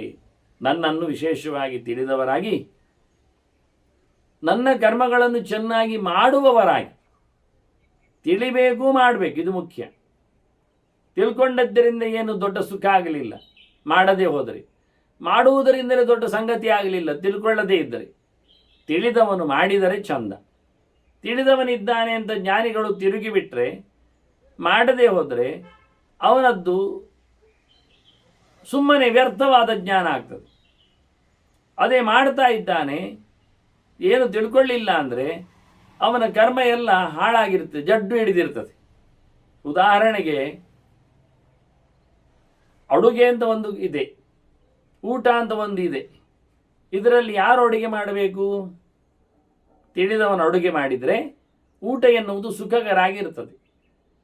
ಅದೇ ಹೇಗೆ ಅಡುಗೆ ಮಾಡಬೇಕು ಅಂತ ಪಾಕದ ಶಾಸ್ತ್ರದ ಬಗ್ಗೆ ಎಚ್ಚರ ಇಲ್ಲದವನು ಮಾಡಿದರೆ ಅವನು ಹೇಳಿಕೊಳ್ಳುತ್ತಾನೆ, ಬಟ್ ಈ ಡೂಯಿಂಗ್ ವೆರಿ ನೈಸ್ಲಿ, ಸುವ್ರತ, ಚಂದ ಮಾಡ್ತಾ ಇದ್ದಾನೆ ಅಡುಗೆ. ಬೇಳೆಯನ್ನು ಚೆನ್ನಾಗಿ, ಕಾಳನ್ನು ಹುಡುಕಿಕೊಂಡು ನೋಡಿ, ಅದನ್ನು ಚೆನ್ನಾಗಿ ಹುರಿದುಕೊಂಡು ಅದರ ಮೇಲೆ ನೀರೆಲ್ಲ ಹಾಕ್ಕೊಂಡು ಎಂತ ಮಾಡ್ತಾನೆ ಕೇಳಿದರೆ, ಎಂತ ಮಾಡ್ತಾನೆ ಗೊತ್ತಿಲ್ಲ ಅವನಿಗೆ. ಅಲ್ಲಿ ಬೇಳೆಗಳನ್ನು ಕೊಟ್ಟಿದ್ದಾರೆ, ಅದನ್ನು ಚೆನ್ನಾಗಿ ಹುರಿದುಕೊಂಡ, ಆನಂತರ ಅದಕ್ಕೆ ನೀರು ಹೊಯ್ದುಕೊಂಡ, ಮತ್ತೆ ಅಲ್ಲಿ ಯಾವುದೋ ಒಂದು ಹಿಟ್ಟು ಕೊಟ್ಟಿದ್ರು, ಅದನ್ನು ಅದಕ್ಕೆ ಸೇರಿಸಿಕೊಂಡ. ಎಂತ ಮಾಡಿದ್ ಕೇಳಿದರೆ, ಎಂತ ಗೊತ್ತಿಲ್ಲ ಅಂತ ನಾವು ಇಲ್ಲಿ ಒಟ್ಟು ಮಾಡ್ತಾ ಇದ್ದೆ. ಅಯ್ಯ ಮಾರಾಯ, ಅದು ಬೇಳೆಗಳು ಬೇರೆ, ಅದು ಪದಾರ್ಥ ಮಾಡಲಿಕ್ಕೆ, ಅದನ್ನು ಕುದಿಸ್ಲಿಕ್ಕೆ. ಹೌದಾ, ಹುರಿಲಿಕ್ಕಿಲ್ಲ, ಅದು ಹುರಿಲಿಕ್ಕೆ ಅಲ್ಲ ಮಾರೆ, ಮತ್ತೆ ಇದು ಹಿಟ್ಟು ಹುರಿಲಿಕ್ಕೆ. ನೀವು ಎಂದು ಗೊತ್ತೇ ಇಲ್ಲ, ಒಟ್ಟು ಮಾಡಿಕೊಂಡು ಹೋಗ್ತಾ ಇದ್ದಾನೆ. ಮಾಡಿದ್ರಿಂದ ತಿನ್ನುವುದು ಯಾರು, ತಿನ್ನುವುದು ಹೇಗೆ? ಅದನ್ನ ಅರಿವಿಲ್ಲದೆ ಮಾಡಿದರೆ ತಪ್ಪಾಗ್ತದೆ. ಅರಿವಿದ್ದವ ಇದ್ದಾನೆ, ಚೆನ್ನಾಗಿ ಕೂತಿದ್ದಾನೆ, ಅವ ಎಂತ ಮಾಡ್ತಾನೆ ಇಲ್ಲ, ಕರ್ಮತಂತ್ರಕ್ಕೆ ಹೋಗ್ತಾನೆ ಇಲ್ಲ. ನಂಗೆ ಎಲ್ಲ ಗೊತ್ತುಂಟು, ಹೇಗೆ ಮಾಡೋದು ಗೊತ್ತುಂಟು ಹೇಳಿ ಹೊಟ್ಟೆ ತುಂಬುತ್ತದ? ಅಲ್ಲ, ಜ್ಞಾನಿಗಳಿಗೆ ಎಂತ ಮಾಡಿದ್ರು ತೊಂದರೆ, ಎಂತ ಮಾಡಿದ್ರು ಮಾಡಬೇಕಲ್ಲ. ಅದರಿಂದ ಜಾನಂತಹ ಮಾಂ ಜಾನಂತಹ ಸುವ್ರತಾಹ, ಮೊದಲೇ ಗೊತ್ತಿದ್ದು ಮಾಡುವುದಲ್ಲ, ಮಾಡ್ತಾ ಗೊತ್ತಾಗುವುದು. ಇದು ವಿಶೇಷ. ಮಾಡಬೇಕು, ಚೆನ್ನಾಗಿ ತಿಳ್ಕೊಳ್ಬೇಕು, ಮುಂದುವರಿತಾ ಹೋಗ್ಬೇಕು. ಮುಖ್ಯವಾಗಿ ಇದಕ್ಕೆ ಉದಾಹರಣೆಯೇ ಜಪ, ಅಂದರೆ ಸಂಧ್ಯಾ ವಂದನೆ. ಉಪನಯನ ಆಗುವಾಗ ಏನು ಗೊತ್ತಿರುವುದಿಲ್ಲ. ಎಷ್ಟೋ ಜನ ಬೈಯುವುದುಂಟು, ಇದೆಂಥದ್ದು 8 ವರ್ಷ ಉಪನಯನ ಮಾಡುವುದು ನೀವು ಅವನಿಗೆ, ಎಂಥದ್ದು ಗೊತ್ತಿಲ್ಲ ಅವನಿಗೆ. ಹೌದು, ಗೊತ್ತು, ನಮಗೆ ಗೊತ್ತಿಲ್ಲ ಅಂತ, ಮತ್ತೆ ಇನ್ನು ಗೊತ್ತಾಗಬೇಕು ಅವನು. ಅಲ್ಲ, ನೀವೆಲ್ಲ ಗೊತ್ತಾದ ನಂತರ ಅವನಿಗೆ ಉಪನಯನ ಹೇಳಿಕೊಡಿ, ಮತ್ತೆ ಮಾಡ್ತಾನೆ. ಹೇಳಿಕೊಡ್ಲಿಕ್ಕೆ ಉಪನಯನ ಆಗದೆ ಹೇಳಿಕೊಡ್ಲಿಕ್ಕೆ ಆಗ್ತದ? ನಾವು ಹೇಳೋದೇನು ಗೊತ್ತುಂಟ, ಒಳ್ಳೆ ಈಜಲಿಕ್ಕೆ ಬಂದವನಾದರೆ ಅವನನ್ನು ನೀರಿಗೆ ಬಿಡಬೇಕು ಅಂತ. ಮತ್ತೆ ಕಲಿಯುವುದು ಯಾವಾಗ? ಅದು ಬೇರೆ ಕಡೆ ಬೇರೆ ಕಡೆ ಅಂದರೆ ಎಲ್ಲಿ? ನೀರಲ್ಲ ಇಲ್ಲದೆ, ನೀರಲ್ಲಿ ಕಲಿಯದೆ ಈಜು ಬರುವುದಿಲ್ಲ ಆದರೆ ಮತ್ತೆ ಒಳ್ಳೆ ನೀರಿನಲ್ಲಿ ಈಜಲಿಕ್ಕೆ ಈಜು ಕಲಿತ ನಂತರ ನೀರಿಗೆ ಇಳಿಬೇಕವ. ಅಯ್ಯ, ಈಜು ಕಲೀಲಿಕ್ಕೆ ನೀರಲ್ಲಿ ಇಳಿಯದೆ ಕಲೀಲಿಕ್ಕೆ ಆಗುವುದಿಲ್ಲ. ಮೊದಲು ಇಳಿಯುವವನು ಗೊತ್ತಿಲ್ಲದೆ ನೀರಿಗೆ ಇಳಿಯುವುದು. ಯಾವನೊಬ್ಬನು ಬಿದ್ದ ತಕ್ಷಣ ಮೇಲೆದ್ದು ಬರುವುದಿಲ್ಲ. ಹಾಗಾದರೆ ನೀರೇ ಮುಟ್ಟುವುದಿಲ್ಲ ಅಂದರೆ ನೀರು ಮುಟ್ಟದೆ ಕಲೀಲಿಕ್ಕೆ ಆಗುವುದೇ ಇಲ್ಲ, ಹೇಗೋ ಹಾಗೆ. ಆದ್ದರಿಂದ ಜಪ ಶುರು ಮಾಡು, ಹೇಳಿಕೊಡ್ತೇವೆ, ಮುಂದೆ ಕಲಿತಾ ಹೋಗು, ಸರಿ ಮಾಡ್ತಾ. ಮೊದಲು ಮಾಡಿದ್ದೆಲ್ಲ 4-6 ವರ್ಷ ಮಾಡಿದ್ದೆಲ್ಲ ಸರಿ ಇಲ್ಲ, ಗೊತ್ತುಂಟು ನಮಗೆ, ಯಾಕೆ ಗೊತ್ತಿಲ್ಲದೆ ಮಾಡಿದ್ದಿ. ಈಗ ಹಾಗೇ ಮುಂದುವರಿದ 4 ವರ್ಷ ನಾನು ಗೊತ್ತಿಲ್ಲದೆ ಮಾಡಿದ್ದೇನೆ, ಇನ್ನು 40 ವರ್ಷ ಹಾಗೆ, ಅದು ಮಾತ್ರ ತಪ್ಪು. ಆಗ ಗೊತ್ತು ಆಗಿರುವ ಯೋಗ್ಯತೆ ಇರಲಿಲ್ಲ, ಈಗ ಗೊತ್ತುಪಡಿಸುವ ಯೋಗ್ಯತೆ ಇದೆ. ಆಗ ಮಾಡುವಾಗ ಉಮೇದಿರ್ತದೆ, ಈಗ ಗೊತ್ತಾದಾಗ ಉಮೇದು ತಪ್ಪಿ ಹೋಗ್ತದೆ. ಈಗ ತಿಳ್ಕೊಳ್ತಾನೆ ಮಾಡಲಿಕ್ಕೆ ಹೋಗುವುದಿಲ್ಲ. ಆಗ ಗೊತ್ತಿರಲಿಲ್ಲ, ಎಂಥದೋ ಮಾಡ್ತಾ ಇದ್ದ ಗಂಟೆಗಟ್ಟಲೆ. ಇದನ್ನೇ ಅವರು ಉಲ್ಲೇಖ ಮಾಡಿದ್ದು, ಕಲಿಯುವುದು ಮಾಡುವುದು ಕಲಿಯುವುದು ಒಟ್ಟಿಗೆ ಆಗಬೇಕು ಅಂತ. ಒಂದರ ನಂತರ ಒಂದು ಮುಂದುವರಿತಾ ಬೆಳೆಸ್ತಾ ಸರಿಗೊಳಿಸ್ತಾ ಹೋಗುವಂತ. ಹಾಗಾಗಿ ಕೃಷ್ಣ ಹೇಳ್ತಾನೆ, ಏವಂ ಸರ್ವೇ ಆಶ್ರಮ ಅಂತಾನೆ. ಅದು ಬ್ರಹ್ಮಚರ್ಯ ಇರಲಿ, ಗಾರಸ್ಥೆ ಇರಲಿ. ನನಗೆ ಗೊತ್ತೇ ಇಲ್ಲ ಮಾರೆ, ಮದುವೆ ಅಂದರೆ ಅಂತ ಗೊತ್ತೇ ಇಲ್ಲ. ಯಾರು ಗೊತ್ತಿದ್ದು ಯಾರು ಮದುವೆ ಆಗ್ತಾರ? ಮದುವೆ ಆಗುವಾಗಲೇ ಗೊತ್ತಾಗೋದು ಮದುವೆ ಆದರೆ ಎಂಥದ್ದು ಅಂತ. ಮತ್ತೆ ಹಾಗೆ ಯೋಚನೆ ಮಾಡ್ತಾರೆ, ಮಾರೆ ಮದುವೆ ಆಗದಿದ್ದರೆ ಒಳ್ಳೆಯದು ಅಂತ. ಮತ್ತೆ ಮೊದಲು ಮದುವೆ ಆದರೆ ಒಳ್ಳೆಯದು ಅಂತ ಕಾಣ್ತಿತ್ತು ಅವನಿಗೆ. ಅದೇ ಹೇಳುದು, ಸರ್ವೇ ಆಶ್ರಮ, ಎಲ್ಲ ಪ್ರಕಾರ ಹೀಗೆ. ಕಾಡಿಗೆ ಹೋದ ನಂತರ ಗೊತ್ತಾಗ್ತದೆ ಎಲ್ಲಮ್ಮ, ಕಾಡಿಗೆ ಹೋದರೆ ಹೇಗೆ ಅಂತ. ಇಲ್ಲಿ ಪ್ರಾಕ್ಟೀಸ್ ಮಾಡುವ, ಇಲ್ಲಿ ಎಂತ ಪ್ರಾಕ್ಟೀಸ್ ಮಾಡೋದು ಕಾಡಿನಲ್ಲಿ ಹೋಗುವುದನ್ನು? ಇಲ್ಲಿ ಎಂತ ಮಾಡಲಿಕ್ಕೆ ಬರೋದೇ ಇಲ್ಲ. ಇಲ್ಲಿ ಮರ ನೆಟ್ಟರೆ ಕಾಡಾಗ್ತದ? ಅದು ಹೋಗ್ತಾನೆ ಗೊತ್ತಾಗ್ತದೆ. ಇದ್ದುಕೊಂಡು ಏನು ಲೆಕ್ಕ ಹಾಕಿದ್ರೆ ಬರೋದು. ಹೀಗೆ ಹೋಗುದು, ಹೀಗೆ ಹೆಜ್ಜೆ ಇಡುವುದು, ಮುಂದೆ ಆಚೆ ತಿರುಗುದು, ಎಲ್ಲ ಕೂತಲ್ಲಿ ಹೇಳಿದ್ರೆ ವಾಹನ ಬಿಡದೆ. ಅದು ಅಲ್ಲಿ ಬಲಕ್ಕೆ ತಿರುಗಿ ಉಂಟು, ಮತ್ತೆ ಬಲಕ್ಕೆ ತಿರುಗಿ ಬಿಡುದು 5 ಕಿಲೋಮೀಟರ್ ಹೋದ ನಂತರ. ಮತ್ತೆ ಸ್ವಲ್ಪ ಹೊತ್ತಿನಲ್ಲಿ ಅದು ಎಡಕ್ಕೆ ಎದಕ್ಕೆ ಎಲ್ಲಿ ಕೂತಲ್ಲೇ ಹೇಳಿಕೊಳ್ತಾ ಇದ್ದಾನೆ, ಹೋಗು ಮಾರು, ಹೋದ್ರೆ ಗೊತ್ತಾಗ್ತದೆ ತಿರುಗ್ತದ ತಿರುಗದೇ ಇರ್ತದ ಅಂತ, ಎಷ್ಟು ಪ್ರಕಾರದಲ್ಲಿ ತಿರುಗಬೇಕು, ಎಷ್ಟು ಡಿಗ್ರಿ ತಿರುಗಬೇಕು ಎಲ್ಲ. ಆದ್ದರಿಂದ ಸರ್ವೇ ಆಶ್ರಮ ಯತ್ಯಾಶ್ರಮ. ಯತ್ಯಾಶ್ರಮ ಅಂದರೆ ಎಲ್ಲ ಬಿಟ್ಟು ಹೋಗುವುದು. ಅದು ಎಲ್ಲ ಬಿಟ್ಟು ಹೋಗುದು ಹೇಗೆ ಮಾರ್ಯಾರೆ? ಹೋಗುವುದು ಹಾಗೆ, ಮತ್ತೆಂದು ಹೋಗುದು ಯತ್ಯಾಶ್ರಮ ಅಂದರೆ ಹಾಗೆ. ಅದು ವೈರಾಗಿ ಬರ್ತದ, ಬರುವುದಲ್ಲ, ಆಗುವುದು. ಎಲ್ಲ ವೈರಾಗಿ ಬಂದ ನಂತರ ವ್ಯಕ್ತಿ ಆಗಲಿಕ್ಕೆ ಆಗುವುದಿಲ್ಲ. ಯತ್ಯಾದವರಿಗೆಲ್ಲ ಎಲ್ಲ ವೈರಾಗಿ ಬರ್ತದೆ ಅಂತ ಹೇಳಲಿಕ್ಕೂ ಆಗುವುದಿಲ್ಲ. ಒಂಚೂರೇ ಬಿಲ್ಡಪ್ ಆಗ್ತಾ ಇರ್ತದೆ. ಬಲಾತ್ಕಾರದಲ್ಲೇ ಎಲ್ಲ ಮಾಡಲಿಕ್ಕಿರುವುದು. ಆದ್ದರಿಂದ ಅವರು ಹೇಳಿದ್ದು ತೃತೀಯಂ ಭಾಗಮಾಯುಷ ಅಂತಲೇ, ನಿಮ್ಮ ಬದುಕಿನ 3ನೇ ಅಂಶ ಬಾಕಿ ಇದ್ದಾಗ ಕಾಡಿಗೆ ಹೊರಡಿ ಅಂತ ಹೇಳಿದ್ದು. ನನಗೆ ಮನಸ್ಸಿಲ್ಲ, ಮನಸ್ಸು ನಿನಗೆ ಸಾಯುವವರೆಗೂ ಬರೋದಿಲ್ಲ. ಸತ್ತಾಗಲೂ ಮತ್ತೆ ನಿನ್ನನ್ನು ಮಸಣಕ್ಕೆ ಕರ್ಕೊಂಡು ಹೋದ ನೀನು ಬೇಡ ಹೇಳ್ಬೋದು. ಅದು ಕಾಡು, ಅಲ್ಲಿ ಕರ್ಕೊಂಡು ಹೋಗಬೇಡಿ. ಹಿಂದೆಲ್ಲ ಮಸಣ ಇದ್ದದ್ದು ಕಾಡಿನಲ್ಲಿ ಸುಟ್ಟು ಬರಲಿಕ್ಕೆ. ಬೇಡರಿ, ಹೆದರಿಕೆ ಆಗ್ತದೆ ಇನ್ನು ಕರ್ಮ. ಹಾಗಾಗಿ ಬಲಾತ್ಕಾರದಿಂದಲೇ ಎಲ್ಲವನ್ನು, ಬಲಾತ್ಕಾರ ಅಂದರೆ ಅದಕ್ಕೊಂದು ಹಂತ ಇದೆ. ಆ ಹಂತದಲ್ಲಿ ಮೆಚ್ಯೂರಿಟಿ ಬಂದಾಗ ಆಗಿ ಹೋಗ್ತದೆ ಸಹಜವಾಗಿ, ಆಗ ಪಾಸ್ ಮಾಡಿ ಬಿಡಬೇಕು ತನ್ನಷ್ಟಕ್ಕೆ ಅದನ್ನು. ಹೀಗೆ ಸರ್ವೇತು ಆಶ್ರಮ ಏವಂ ಸರ್ವೇತು ಆಶ್ರಮ ಸುಮರತಾಯಿ ಮಾಂಜಾನ. ಪ್ರತಿಯೊಂದು ಆಶ್ರಮದಲ್ಲಿಯೂ ದುಡುಕಿಕೊಳ್ಳಿಕ್ಕೆ, ಕೆಲಸ ಮಾಡಲಿಕ್ಕೆ, ಒದ್ದಾಟ ಪಡಲಿಕ್ಕೆ ಉಂಟೇ ಉಂಟು, ಸುಲಭವಾಗಿ ಯಾವುದೂ ಇಲ್ಲ. ಹೀಗೆ ಹೋಗ್ತಾ ಮೇಲಕ್ಕೆ ಹೋಗಿ ಮತ್ತೆ ಶಾಶ್ವತವಾದ ಲೋಕವನ್ನು ಪಡೀಲಿಕ್ಕೆ ಆಗ್ತದೆ. ಯೇ ಧ್ಯಾನ ದೀಕ್ಷಾಂ ಉದ್ವಹಂತೋ ವಿಪಾಪಾಹ ಜ್ಯೋತಿರ್ಭೂತ್ವಾ ದೇವಲೋಕಂ ಭಜಂತಿ. ಹೀಗೆ ನನ್ನನ್ನು ಒಳಗಣ್ಣಿನಿಂದ ಕಾಣುವ ಮೂಲಕ ಧ್ಯಾನದ ದೀಕ್ಷೆಯನ್ನು ಗಟ್ಟಿ ಮಾಡಿಕೊಂಡು ಪಡೆದು ಪಾಪರಹಿತರಾಗಿ ಶುದ್ಧ ಬೆಳಕಿನವರಾಗಿ ಜೀವಜ್ಯೋತಿಗಳೆನಿಸಿ ಅವರು ಎತ್ತರದ ಲೋಕಕ್ಕೆ, ನನ್ನ ತಾಣಕ್ಕೆ ಬರಲಿಕ್ಕಿದ್ದಾರೆ. ಭುಜ್ಯಂತೆ ಮಾಂ ಪೂಜೆಯಂತಹ ಪ್ರಹರ್ಷ್ಟಾ ಮಾಂ ಜಾನಂತಹ ಶ್ರದ್ಧೆಯ ವಾಸುದೇವ. ದೇವರು ಹೇಗೆ ಸಿಗುತ್ತಾನೆ, ಸಾಧನೆಗೆ ನಿಲುಕ್ತಾನೆ ಎನ್ನುವುದರ ಬಗ್ಗೆ ಒಂದು ಕೃಷ್ಣ ಮಾತು ಹೇಳ್ತಾನೆ. ನನ್ನನ್ನು ಮೊದಲು ಪೂಜೆ ಮಾಡು. ಕೃಷ್ಣ ಹೇಳಿದದನ್ನೆಲ್ಲ, ಸರ್ವಧರ್ಮಾನ್ ಪರಿತ್ಯಜ್ಯ ಮಾಮೇಕಂ ಶರಣಂ ವ್ರಜ ಅಂತ, ಅನನ್ಯಾಶ್ಚಿಂತೆಯಂತೋ ಮಮೇ ಜನ ಪರಿಯುಪಾಸತೆ ಅಂತ. ಎಲ್ಲರನ್ನು ಮೊದಲು ಬಿಡು, ನನ್ನನ್ನು ಮಾತ್ರವೇ ಆ ಪೂಜೆಯಲ್ಲಿ ಗೌರವದಲ್ಲಿ ಇಟ್ಕೋ. ಎಲ್ಲ ಸಮಾರಾಧನೆಯು ನನಗೆ ಮೀಸರಲ್ಲಿದೆ. ಪೂಜ್ಯಂತೆ ಮಾಂ ಪೂಜೆಯಂತ ಪ್ರಹರಷ್ಟ. ಗಮ್ಮತ್ತಿನಲ್ಲಿ, ಖುಷಿಯಲ್ಲಿ, ಬೇಸರದಲ್ಲಿ, ಒತ್ತಾಯದಲ್ಲಿ ಆಗಬೇಕೆಲ್ಲ ಅಂತ ಹೇಳಿಕೊಳ್ಳುವ ಒಂದು ದುಡುಕಿನಲ್ಲಿ, ಸಾಂಪ್ರದಾಯಿಕವಾಗಿ ಕಾಟಾಚಾರಕ್ಕಾಗಿ ಇಲ್ಲದೆ ತುಂಬ ಲವಲವಿಕೆಯಿಂದ ಇನ್ವಾಲ್ವ್ ಆಗಿ ನನ್ನನ್ನೇ ಪೂಜೆ ಮಾಡುವ ಮನಸ್ಸನ್ನು ಗಟ್ಟಿ ಮಾಡಿಕೊಂಡು ನನ್ನನ್ನು ಚೆನ್ನಾಗಿ ತಿಳಿಯುತ್ತಾ ಶ್ರದ್ಧೆಯಿಂದ, ಇದೇ ವಿಷಯ, ಇಲ್ಲೇ ಸೋಲೋದು ನಾವು. ಯಾಕೆಂದರೆ ಕೃಷ್ಣನೇ ಹೇಳ್ತಾನೆ, ಯೋ ಯೋ ಯಾಮ್ ಯಾಮ್ ತನಂ ಭಕ್ತ ಶ್ರದ್ಧೆಯಾರ್ಚಿತ್ ಮೆಚ್ಚಸಿ ತಸ್ಯ ತಸ್ಯ ಅಚಲಾಂ ಶ್ರದ್ಧಾಂ ತಾಮೇವ ವಿದದಾಮ್ಯಹಂ ಅಂತ. ಯಾವ್ಯಾವುದೋ ದೇವತೆಗಳ ಏನೇನೋ ಪ್ರಕಾರದ ಎಂತೆಂಥದೋ ಪೂಜೆ ಪುನಸ್ಕಾರಗಳು ಯಾರಿಗೆ ಯಾವ ಪ್ರಕಾರವಾದ ನಿಲುಮೆ ಇರ್ತದೆಯೋ ಅದನ್ನು ನಾನೇ ಗಟ್ಟಿ ಮಾಡ್ತೇನೆ ಅಂದ ದೇವರು. ಇಲ್ಲೇ ಸೋತದ್ ನಾವು. ಅವನು ಯೋಗ್ಯತೆಯಂತೆ ಆಯ್ಕೆ ಮಾಡಿಕೊಂಡಲ್ಲಿ ಭಗವಂತ ಬದಲಾಯಿಸಲಿಕ್ಕೆ ಬರುವುದಿಲ್ಲ. ಆದರೆ ನಾವು ಚೆನ್ನಾಗಿ ಆಯ್ಕೆ ಮಾಡಿಕೊಂಡು ನೆಲೆಗೊಂಡರೆ ಅದನ್ನೇ ಮುಂದುವರಿಸುವ ಕೆಲಸ ದೇವರು ಮಾಡ್ತಾನೆ. ಯಾವ ಬೀಜವನ್ನು ಎಲ್ಲಿ ಬಿತ್ತಿದ್ದಾನೋ ಅದರ ಫಲವನ್ನೇ ರೈತ ಅನುಭವಿಸ್ತಾನೆ, ಪಡಿತಾನೆ ಹೊರತುಪಡಿಸಿದರೆ ಅದರ ಆಚಿನ ಯಾವುದನ್ನು ದೈವ ಕೊಡುವುದಿಲ್ಲ ಅವನಿಗೆ, ಬಿತ್ತಿದಂತೆ ಬೆಳೆ.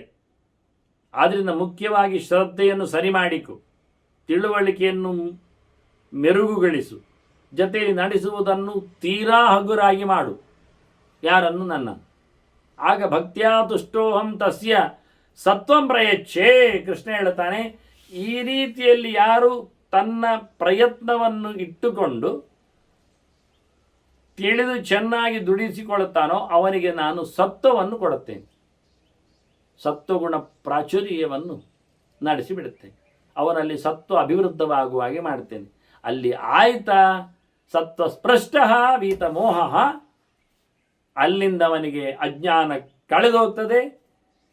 ಸತ್ವದಿಂದಾಗಿ ರಾಜಸ ತಾಮಸಗಳ ಏನೊಂದು ಪ್ರಭಾವ ಅದನ್ನು ಬಿಟ್ಟುಕೊಡ್ತಾನೆ. ಅಲ್ಲಿಂದ ನನ್ನೆಡೆಗೆ ಹಾರಿ ಬರ್ತಾನೆ, ಮುಂದುವರಿತಾನೆ. ಇದು ಆಗಬೇಕಾಯ್ತು. ಮನುಷ್ಯ ಎಲ್ಲಿದ್ದಾನೆ ಕೇಳಿದರೆ ದೇವರಲ್ಲಿ ಇಲ್ಲ. ಯಾಕೆ ಕೇಳಿದರೆ ಅವನಲ್ಲಿ ಸತ್ವ ಇಲ್ಲ. ಸತ್ವ ಯಾಕೆ ಇಲ್ಲ ಕೇಳಿದರೆ ಅವನು ಶ್ರದ್ಧೆ ಸರಿ ಮಾಡಲಿಲ್ಲ. ಯಾಕೆ ಶ್ರದ್ಧೆ ಸರಿ ಆಗಲಿಲ್ಲ ಕೇಳಿದರೆ ಅವನ ಅರಿವನ್ನು ಚೆನ್ನಾಗಿ ಮೂಡಿಸಿಕೊಳ್ಳಿಲ್ಲ. ಅವನ ಅರಿವು ಯಾಕೆ ಬರಲಿಲ್ಲ ಅಂದರೆ ಅವನು ಸಂತೋಷದಿಂದ ದೇವರ ಸೇವೆ ಮಾಡಲಿಲ್ಲ.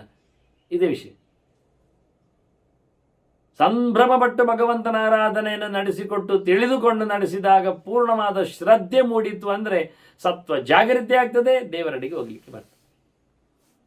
ಹೀಗೆ ವೇದವ್ಯಾಸರು ಮತ್ತೆ ಹೇಳ್ತಾರೆ, ಎಲ್ಲರೂ ಸಹ ಸರ್ವೇ ದೇವ ದೇವಕಿ ಪುತ್ರೇವ, ಎಲ್ಲ ದೇವತೆಗಳು ಕೃಷ್ಣನಲ್ಲಿಯೇ ನೆಲೆಗೊಂಡವರು. ಎಲ್ಲ ದೇವತೆಗಳಲ್ಲಿ ಗ್ರಹಗಳಾಗಲಿ, ಲೋಕಪಾಲಕರಾಗಲಿ, ಅಗ್ನಿತರೆ ಆಗಲಿ, ಪಂಚಾವತಿಗಳಾಗಲಿ ಎಲ್ಲವೂ ಭಗವಂತನಿಗೇ ಕೃಷ್ಣನಿಗೇನೇ ಇರುವಂಥದ್ದು. ಹಾಗೆ ದೇವತೆಗಳು ಚೆನ್ನಾಗಿ ತಿಳ್ಕೊಂಡು ಕೃಷ್ಣನಲ್ಲಿಯೇ ಎಲ್ಲವನ್ನು ಸಮರ್ಪಿಸುತ್ತಾರೆ, ಅವನನ್ನೇ ಕೇಂದ್ರಿತವಾಗಿ ಇಟ್ಟುಕೊಂಡಿದ್ದಾರೆ. ದೇವತೆಗಳು ಯಾರೂ ಯಾರ್ಯಾರನ್ನು ಕರೆಯುವುದಿಲ್ಲ, ಕೃಷ್ಣನನ್ನೇ ಸಮಾರಾಧನೆ ಮಾಡುವುದು ಅಂತ ವ್ಯಾಸರೇ ಹೇಳುತ್ತಾರೆ. ಹೀಗೆ ಹೇಳಿ ಕೃಷ್ಣ ಕೇಂದ್ರಿತವಾಗಿ ಇದೆಯಲ್ಲ ಅಂತ ತಿಳಿಸಿ ವ್ಯಾಸರು ಅಲ್ಲಿಂದ ತೆರಳಿದ್ದಾರೆ ಅಂತ ಭೀಷ್ಮರ ಕಥೆಯನ್ನು ನಿಲ್ಲಿಸ್ತಾರೆ. ಕೊನೆಗೆ ವ್ಯಾಸರು ಹೊರಟರು. ಈ ವ್ಯಾಸರ ಮಾತು ಕೇಳಿ ಮದ್ರರಾಜನಿಗೆ, ಶಲ್ಯನಿಗೆ ಖುಷಿಯಾಯಿತು. ಭೀಷ್ಮ ಹೇಳತಕ್ಕ ಮಾತಿದು. ವ್ಯಾಸಸ್ಯೈತದ್ ವಚಶ್ರುತ್ವ ಮದ್ರರಾಜ ಸಹರ್ಷಿಭಿ ವ್ಯಾಸಂ ಕೃಷ್ಣಂಚ ವಿಧಿವತ್ ಪ್ರೀತಾತ್ಮ ಸಮಪೂಜೆ ಪ್ರತ್ಯಪೂಜೆ. ಸಂಭ್ರಮಪಟ್ಟು ಮದ್ರರಾಜ ವ್ಯಾಸರನ್ನು ಪೂಜಿಸಿದ, ಗೌರವಿಸಿದ. ಎಲ್ಲ ಋಷಿಗಳ ಜೊತೆಯಲ್ಲಿ ಕೃಷ್ಣನನ್ನು ಸಮಾರಾಧನೆ ಮಾಡಿದ. ನೋಡಿ, ಆಗಲೇ ವ್ಯಾಸರ ಪ್ರತಿಷ್ಠೆ ಮಾಡಿದ್ದಾನವನು. ಋಷಿಗಳ ಜೊತೆಯಲ್ಲಿ ವ್ಯಾಸರ ಸಂಭ್ರಮವನ್ನು ಅವನೊಬ್ಬ ಕಾಲು ಉಪದೇಶಕ ಅಂತ ಮಾಡಿಲ್ಲ. ಅವನು ಅರ್ಥ ಆಯಿತು, ಅವನಿಗೆ ಅರ್ಥ ಆಗಿದೆ. ಹಾಗಾಗಿ ವ್ಯಾಸ ಪೂಜೆ ಕೃಷ್ಣ ಪೂಜೆ ಒಟ್ಟೊಟ್ಟಿಗೆ ಅಲ್ಲಿ ನಡೆದಿದೆ. ಅಲ್ಲಿಂದ ವ್ಯಾಸರು ಮತ್ತೆ ಹೊರಟಿದ್ದಾರೆ ಅಂತ ಅವರು ಹೇಳಿದರು. ಇತ್ತ ಕಥೆಯನ್ನು ಹೇಳ್ತಾ ಇರುವವನು ವೈಶಂಪಾಯನರು ಜನಮೇಜಯನಿಗೆ. ಹೀಗಾಗಿ ಭೀಷ್ಮರು ಹೇಳ್ತಾ ಇದ್ದಾರೆ, ಹೇಳಿದ್ರು. ನಮಗೆ ಕತೆ ಮುಗಿದಿದೆ ಭೀಷ್ಮರದ್ದು, ನಾವು ಕೇಳಿ ಮುಗಿಸಿದ್ದೇವೆ. ನಾವು ವೈಶಂಪಾಯನರ ಗರಡಿಯಲ್ಲೇ ಇದ್ದೇವೆ, ಜನಮೇಜಯನೊಟ್ಟಿಗೆ ಇದ್ದೇವೆ. ನಾವು ಅಲ್ಲಿಂದಲೂ ಮುಂದಕ್ಕೆ ನಾವು ನೈಮಿಷಾರಣ್ಯಕ್ಕೆ ಬಂದಿದ್ದೇವೆ, ಉಗ್ರಶ್ರವಸನ ಜೊತೆಯಲ್ಲಿದ್ದೇವೆ. ಅದು ಬಿಟ್ಟು ಹೋಗಿದೆ ಈಗ ಕಾಲದ ಕಟೆಯಲ್ಲಿ. ನಾವೀಗ ಉಡುಪಿಗೆ ಬಂದಿದ್ದೇವೆ, ಇಲ್ಲಿ ನೆಲೆಗೊಂಡಿದ್ದೇವೆ ವಾಸ್ತವವಾಗಿ. ಆಗ ವೈಶಂಪಾಯನರು ಹೇಳ್ತಾರೆ, ಭೀಷ್ಮರು ವ್ಯಾಸರು ಹೊರಟ ಚಿಂತನೆ ಹೇಳುತ್ತಾ, ಏನು ಅದ್ಭುತವಾಗಿ ಕೃಷ್ಣನಿಗೆ ತಮ್ಮ ತಲೆ ಬಗ್ಗಿಸಿದ್ದಾರೆ ಗೊತ್ತಾ? ಅದು ಹೇಗೆ ಅರ್ಥ ಆಗೋದಿಲ್ಲ. ಬಿದ್ದುಕೊಂಡ ಭೀಷ್ಮರು ಅಲ್ಲಿಯೇ ಕೃಷ್ಣನಿಗೆ ಎರಗಿದ್ದಾರಂತೆ. ಮಾತಾಡುತ್ತಾ ಕೃಷ್ಣನ ನೆನಪಿನಲ್ಲಿ ಹೇಳಿದ್ದೇನೆ ಅಂತ ಹೇಳ್ತಾ, ಜಗಾಮ ಪೃಥ್ವೀಂ ಶಿರಸ ಮಹಾತ್ಮ ನಮಶ್ಚ ಕೃಷ್ಣಾಯ ಚಕಾರ ಭೀಷ್ಮ. ನಮಸ್ಕಾರ ಅಂತ ತಲೆಯನ್ನು ನೆಲಕ್ಕೆ ಬಗ್ಗಿಸಿಕೊಂಡಂತೆ. ನೋಡಿ, ತಲೆ ಸರಿ ಇದೆ, ಮುಳ್ಳು ಕಂತಿಲ್ಲ ತಲೆಗೆ, ಬಾಣಗಳ ರಾಶಿ ಇಲ್ಲ. ಹಾಗಾಗಿ ಅಲ್ಲಿಯೇ ತಲೆಯನ್ನು ನೆಲಕ್ಕೆ ತಾಗಿಸಿಕೊಂಡು ನಮಶ್ಚಕಾರ ಕೃಷ್ಣಾಯ, ನಮಶ್ಚ ಕೃಷ್ಣಾಯ ಚಕಾರ. ಕೃಷ್ಣನಿಗೆ ನಮಃ, ಕೃಷ್ಣಾಯ ನಮಃ, ಕೃಷ್ಣಾಯ ನಮಃ ಅಂತಾರಂತೆ. ಈ ಸಂಗತಿಯನ್ನು ಬಂದಾಗ ಅಷ್ಟು ಅದ್ಭುತವಾಗಿತ್ತವರ ಚಿಂತನೆ ಅಂತ ತಿಳಿಸಿದ್ದಾರೆ. ಮುಂದೆ ಧರ್ಮರಾಜ ಮತ್ತೆ ಭೀಷ್ಮರನ್ನು ಮಾತಾಡಿಸಿದ್ದಾನೆ. ಎಲ್ಲರೂ ಹೇಳ್ತಾರಲ್ಲ ಮಾರಾಯರೇ, ಗರುಡ ಪಕ್ಷಿಣಾಂ ಶ್ರೇಷ್ಠ ಅಂತೇಳಿ, ಅದು ಅವನ ಸ್ಲೋಗನ್. ಎಲ್ಲ ಕಡೆ ಕೇಳಿದ್ದು, ನೀವು ಹೇಳಿದ್ದೀರಿ ಹಿಂದೆ. ನನಗೆ ಆ ಗರುಡ ಎಂಥ ಶ್ರೇಷ್ಠ ಅಂತ ಹೇಳೋದು ಬೇಕು ನನಗೆ. ಕಥಂ ಗರುತ್ಮಾನ್ ಪಕ್ಷೀಣಾಂ ಶ್ರೈಷ್ಠ್ಯಂ ಪ್ರಾಪ ಪರಂತಪ. ಪಕ್ಷಿಗಳ ರಾಶಿಯಲ್ಲಿಯೇ ದೊಡ್ಡವಾನಿಸಿಕೊಂಡದ್ದೇಗೆ ಗರುಡ. ಸುಪರ್ಣ ವೈನತೆಯಶ್ಚ ಕೇನ ಶತ್ರುಶ್ಚ ಭೋಗಿನ. ಅವನು ಹಾವುಗಳಿಗೆ ಯಾಕೆ ವಿರೋಧಿ, ಯಾಕೆ ಹಾವುಗಳನ್ನು ನುಂಗುವವನಾಗಿ ಬಿಟ್ಟ? ಇದೆಲ್ಲ ನಮಗೆ ಮೊದಲಿಗೆ ಸರ್ಪಸತ್ರದಲ್ಲಿ ಕತೆ ಬಂದಿದೆ. ಆದರೆ ಇದನ್ನು ಗರುಡನ ಶ್ರೈಷ್ಠ್ಯದ ಬಗ್ಗೆ ಚಿಂತನೆಗೋಸ್ಕರ ಮತ್ತೆ ಧರ್ಮರಾಜ ಎತ್ತಿಕೊಳ್ಳುತ್ತಾನೆ. ಕಿಂವೀರ್ಯಂ ಕಿಂಬಲಶ್ಚಾಸೋ. ಎಂಥ ಪ್ರತಾಪಶಾಲಿಗಳು. ಭೀಷ್ಮರು ಹೇಳುತ್ತಾರೆ, ಎಂತ ಮಾರಾಯ ಗರುಡನ ಬಗ್ಗೆ ಕೇಳುತ್ತೀಯಲ್ಲ, ಇಲ್ಲಿದ್ದಾನಲ್ಲ ಕೃಷ್ಣ, ಎಲ್ಲ ಹೇಳುವವನು ಅವನೇ. ನಾನು ಅವನು ಹೇಳಿಯೇ ನಾನು ಹೇಳುವುದು, ಅದು ಅವನ ವಾಹನ ಅಲ್ವಾ. ಹಾಗಾಗಿ ಗರುಡನ ಬಗ್ಗೆ ಕೇಳೋದು ಅಂದರೆ ಕೃಷ್ಣನ ಬಗ್ಗೆ ಕೇಳಿದ ಹಾಗೆ ಆಗ್ತದೆ. ಆದ್ದರಿಂದ ಕೃಷ್ಣನಲ್ಲಿ ನಾನು ಈ ನಿನ್ನ ಪ್ರಶ್ನೆ ಇತ್ತಲ್ಲ, ಸುಪರ್ಣ ಯಾಕೆ ಗರುಡ ಯಾಕೆ ಅಂತ. ಮಾರಾಯ, ಸುಪರ್ಣ ಗರುಡ ಎಲ್ಲ ಯಾರಿಗೆ ಹೆಸರು? ಯಾರು ನಿಜವಾಗಿ ಸುಪರ ಆನಂದ ಅಂತ. ಸುಪರ್ಣ, ರಣ ಅಂದರೆ ರಣನ ಶಬ್ದ ಅಂತಲೇ ಬೇಕಾದ್ರೆ ಅರ್ಥ ಮಾಡಿ. ಪರಿಪೂರ್ಣವಾಗಿ ಶಬ್ದದಲ್ಲಿ ಹೇಳಲ್ಪಡುವವನು ಯಾರು ಕೇಳಿದರೂ ನಾರಾಯಣ ಅಲ್ವಾ. ನಾ ಅಂದರೆ ಆನಂದ ಅಂತ ಅರ್ಥ ಮಾಡಿ. ಪರಿಪೂರ್ಣವಾದ ಆನಂದ ಯಾರಿಗಿರೋದು? ದೇವರಿಗೆ ಅಲ್ವಾ. ಆದ್ದರಿಂದ ನೀವು ಎಂಥ ಪ್ರಕಾರದಲ್ಲಿ ಕೇಳಿಕೊಂಡ್ರೂ ಆ ಶಬ್ದ ದೇವರನ್ನು ಹೇಳ್ತದೆ. ಗರುಡ ಅಂದರೂ ಅದೇ, ಭಾಳ ಚೆನ್ನಾಗಿ ಉಡ್ಡಯನ ಮಾಡುವವ, ಇಡೀ ಜಗತ್ತನ್ನು ಹೊತ್ತುಕೊಂಡು ಮೆರೆಯುವವ. ಆದರೆ ಇದೆಲ್ಲ ದೇವರ ಶಬ್ದಗಳು. ಹೋಗಿ ಹೋಗಿ ನಾನು ಎಂಥ ದೇವರೆದ್ರೆ ಯಾರ್ಯಾರನ್ನು ಹೇಳಬೇಕಲ್ಲ. ತ್ವಮೀಶೌರೇ ಮಹಾಬಾಹೋ ಸುಪರ್ಣ ಪ್ರೋಚ್ಯಸೇ. ಪುರ ಕೃಷ್ಣ ನೀನಲ್ವಾ ಸುಪರ್ಣ. ವೇದದಲ್ಲೆಲ್ಲ ಸುಪರ್ಣ ಶಬ್ದ ಭಗವಂತನನ್ನೇ ಹೇಳುವುದುಂಟು, ಚಿಂತನೆ ಮಾಡುವುದುಂಟು.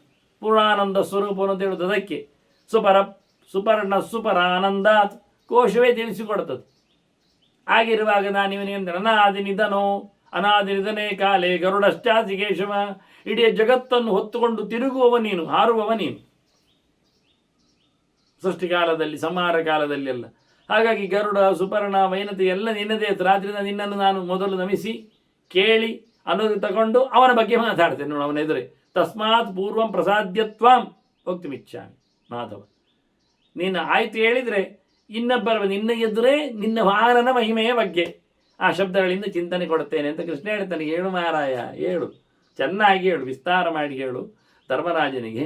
ಧರ್ಮರಾಜೆಯನ್ನು ಕೇಳಿದ್ದಾನೆ ಗೊತ್ತಿಲ್ಲ ಅಂತಲ್ಲ. ಯಥೈವ ಮಾಂ ಭವಾನ್ ವೇದ ತಥಾ ವೇದ ಯುಧಿಷ್ಠಿರ ಅಂತ. ನೀನು ತಿಳ್ಕೊಂಡಾಗೆ ಧರ್ಮರಾಜನ್ ನನ್ನನ್ನು ತಿಳ್ಕೊಂಡಿದ್ದಾನೆ ನೋಡಿ. ಈಗಲೇ ಹೇಳಿಬಿಟ್ಟ.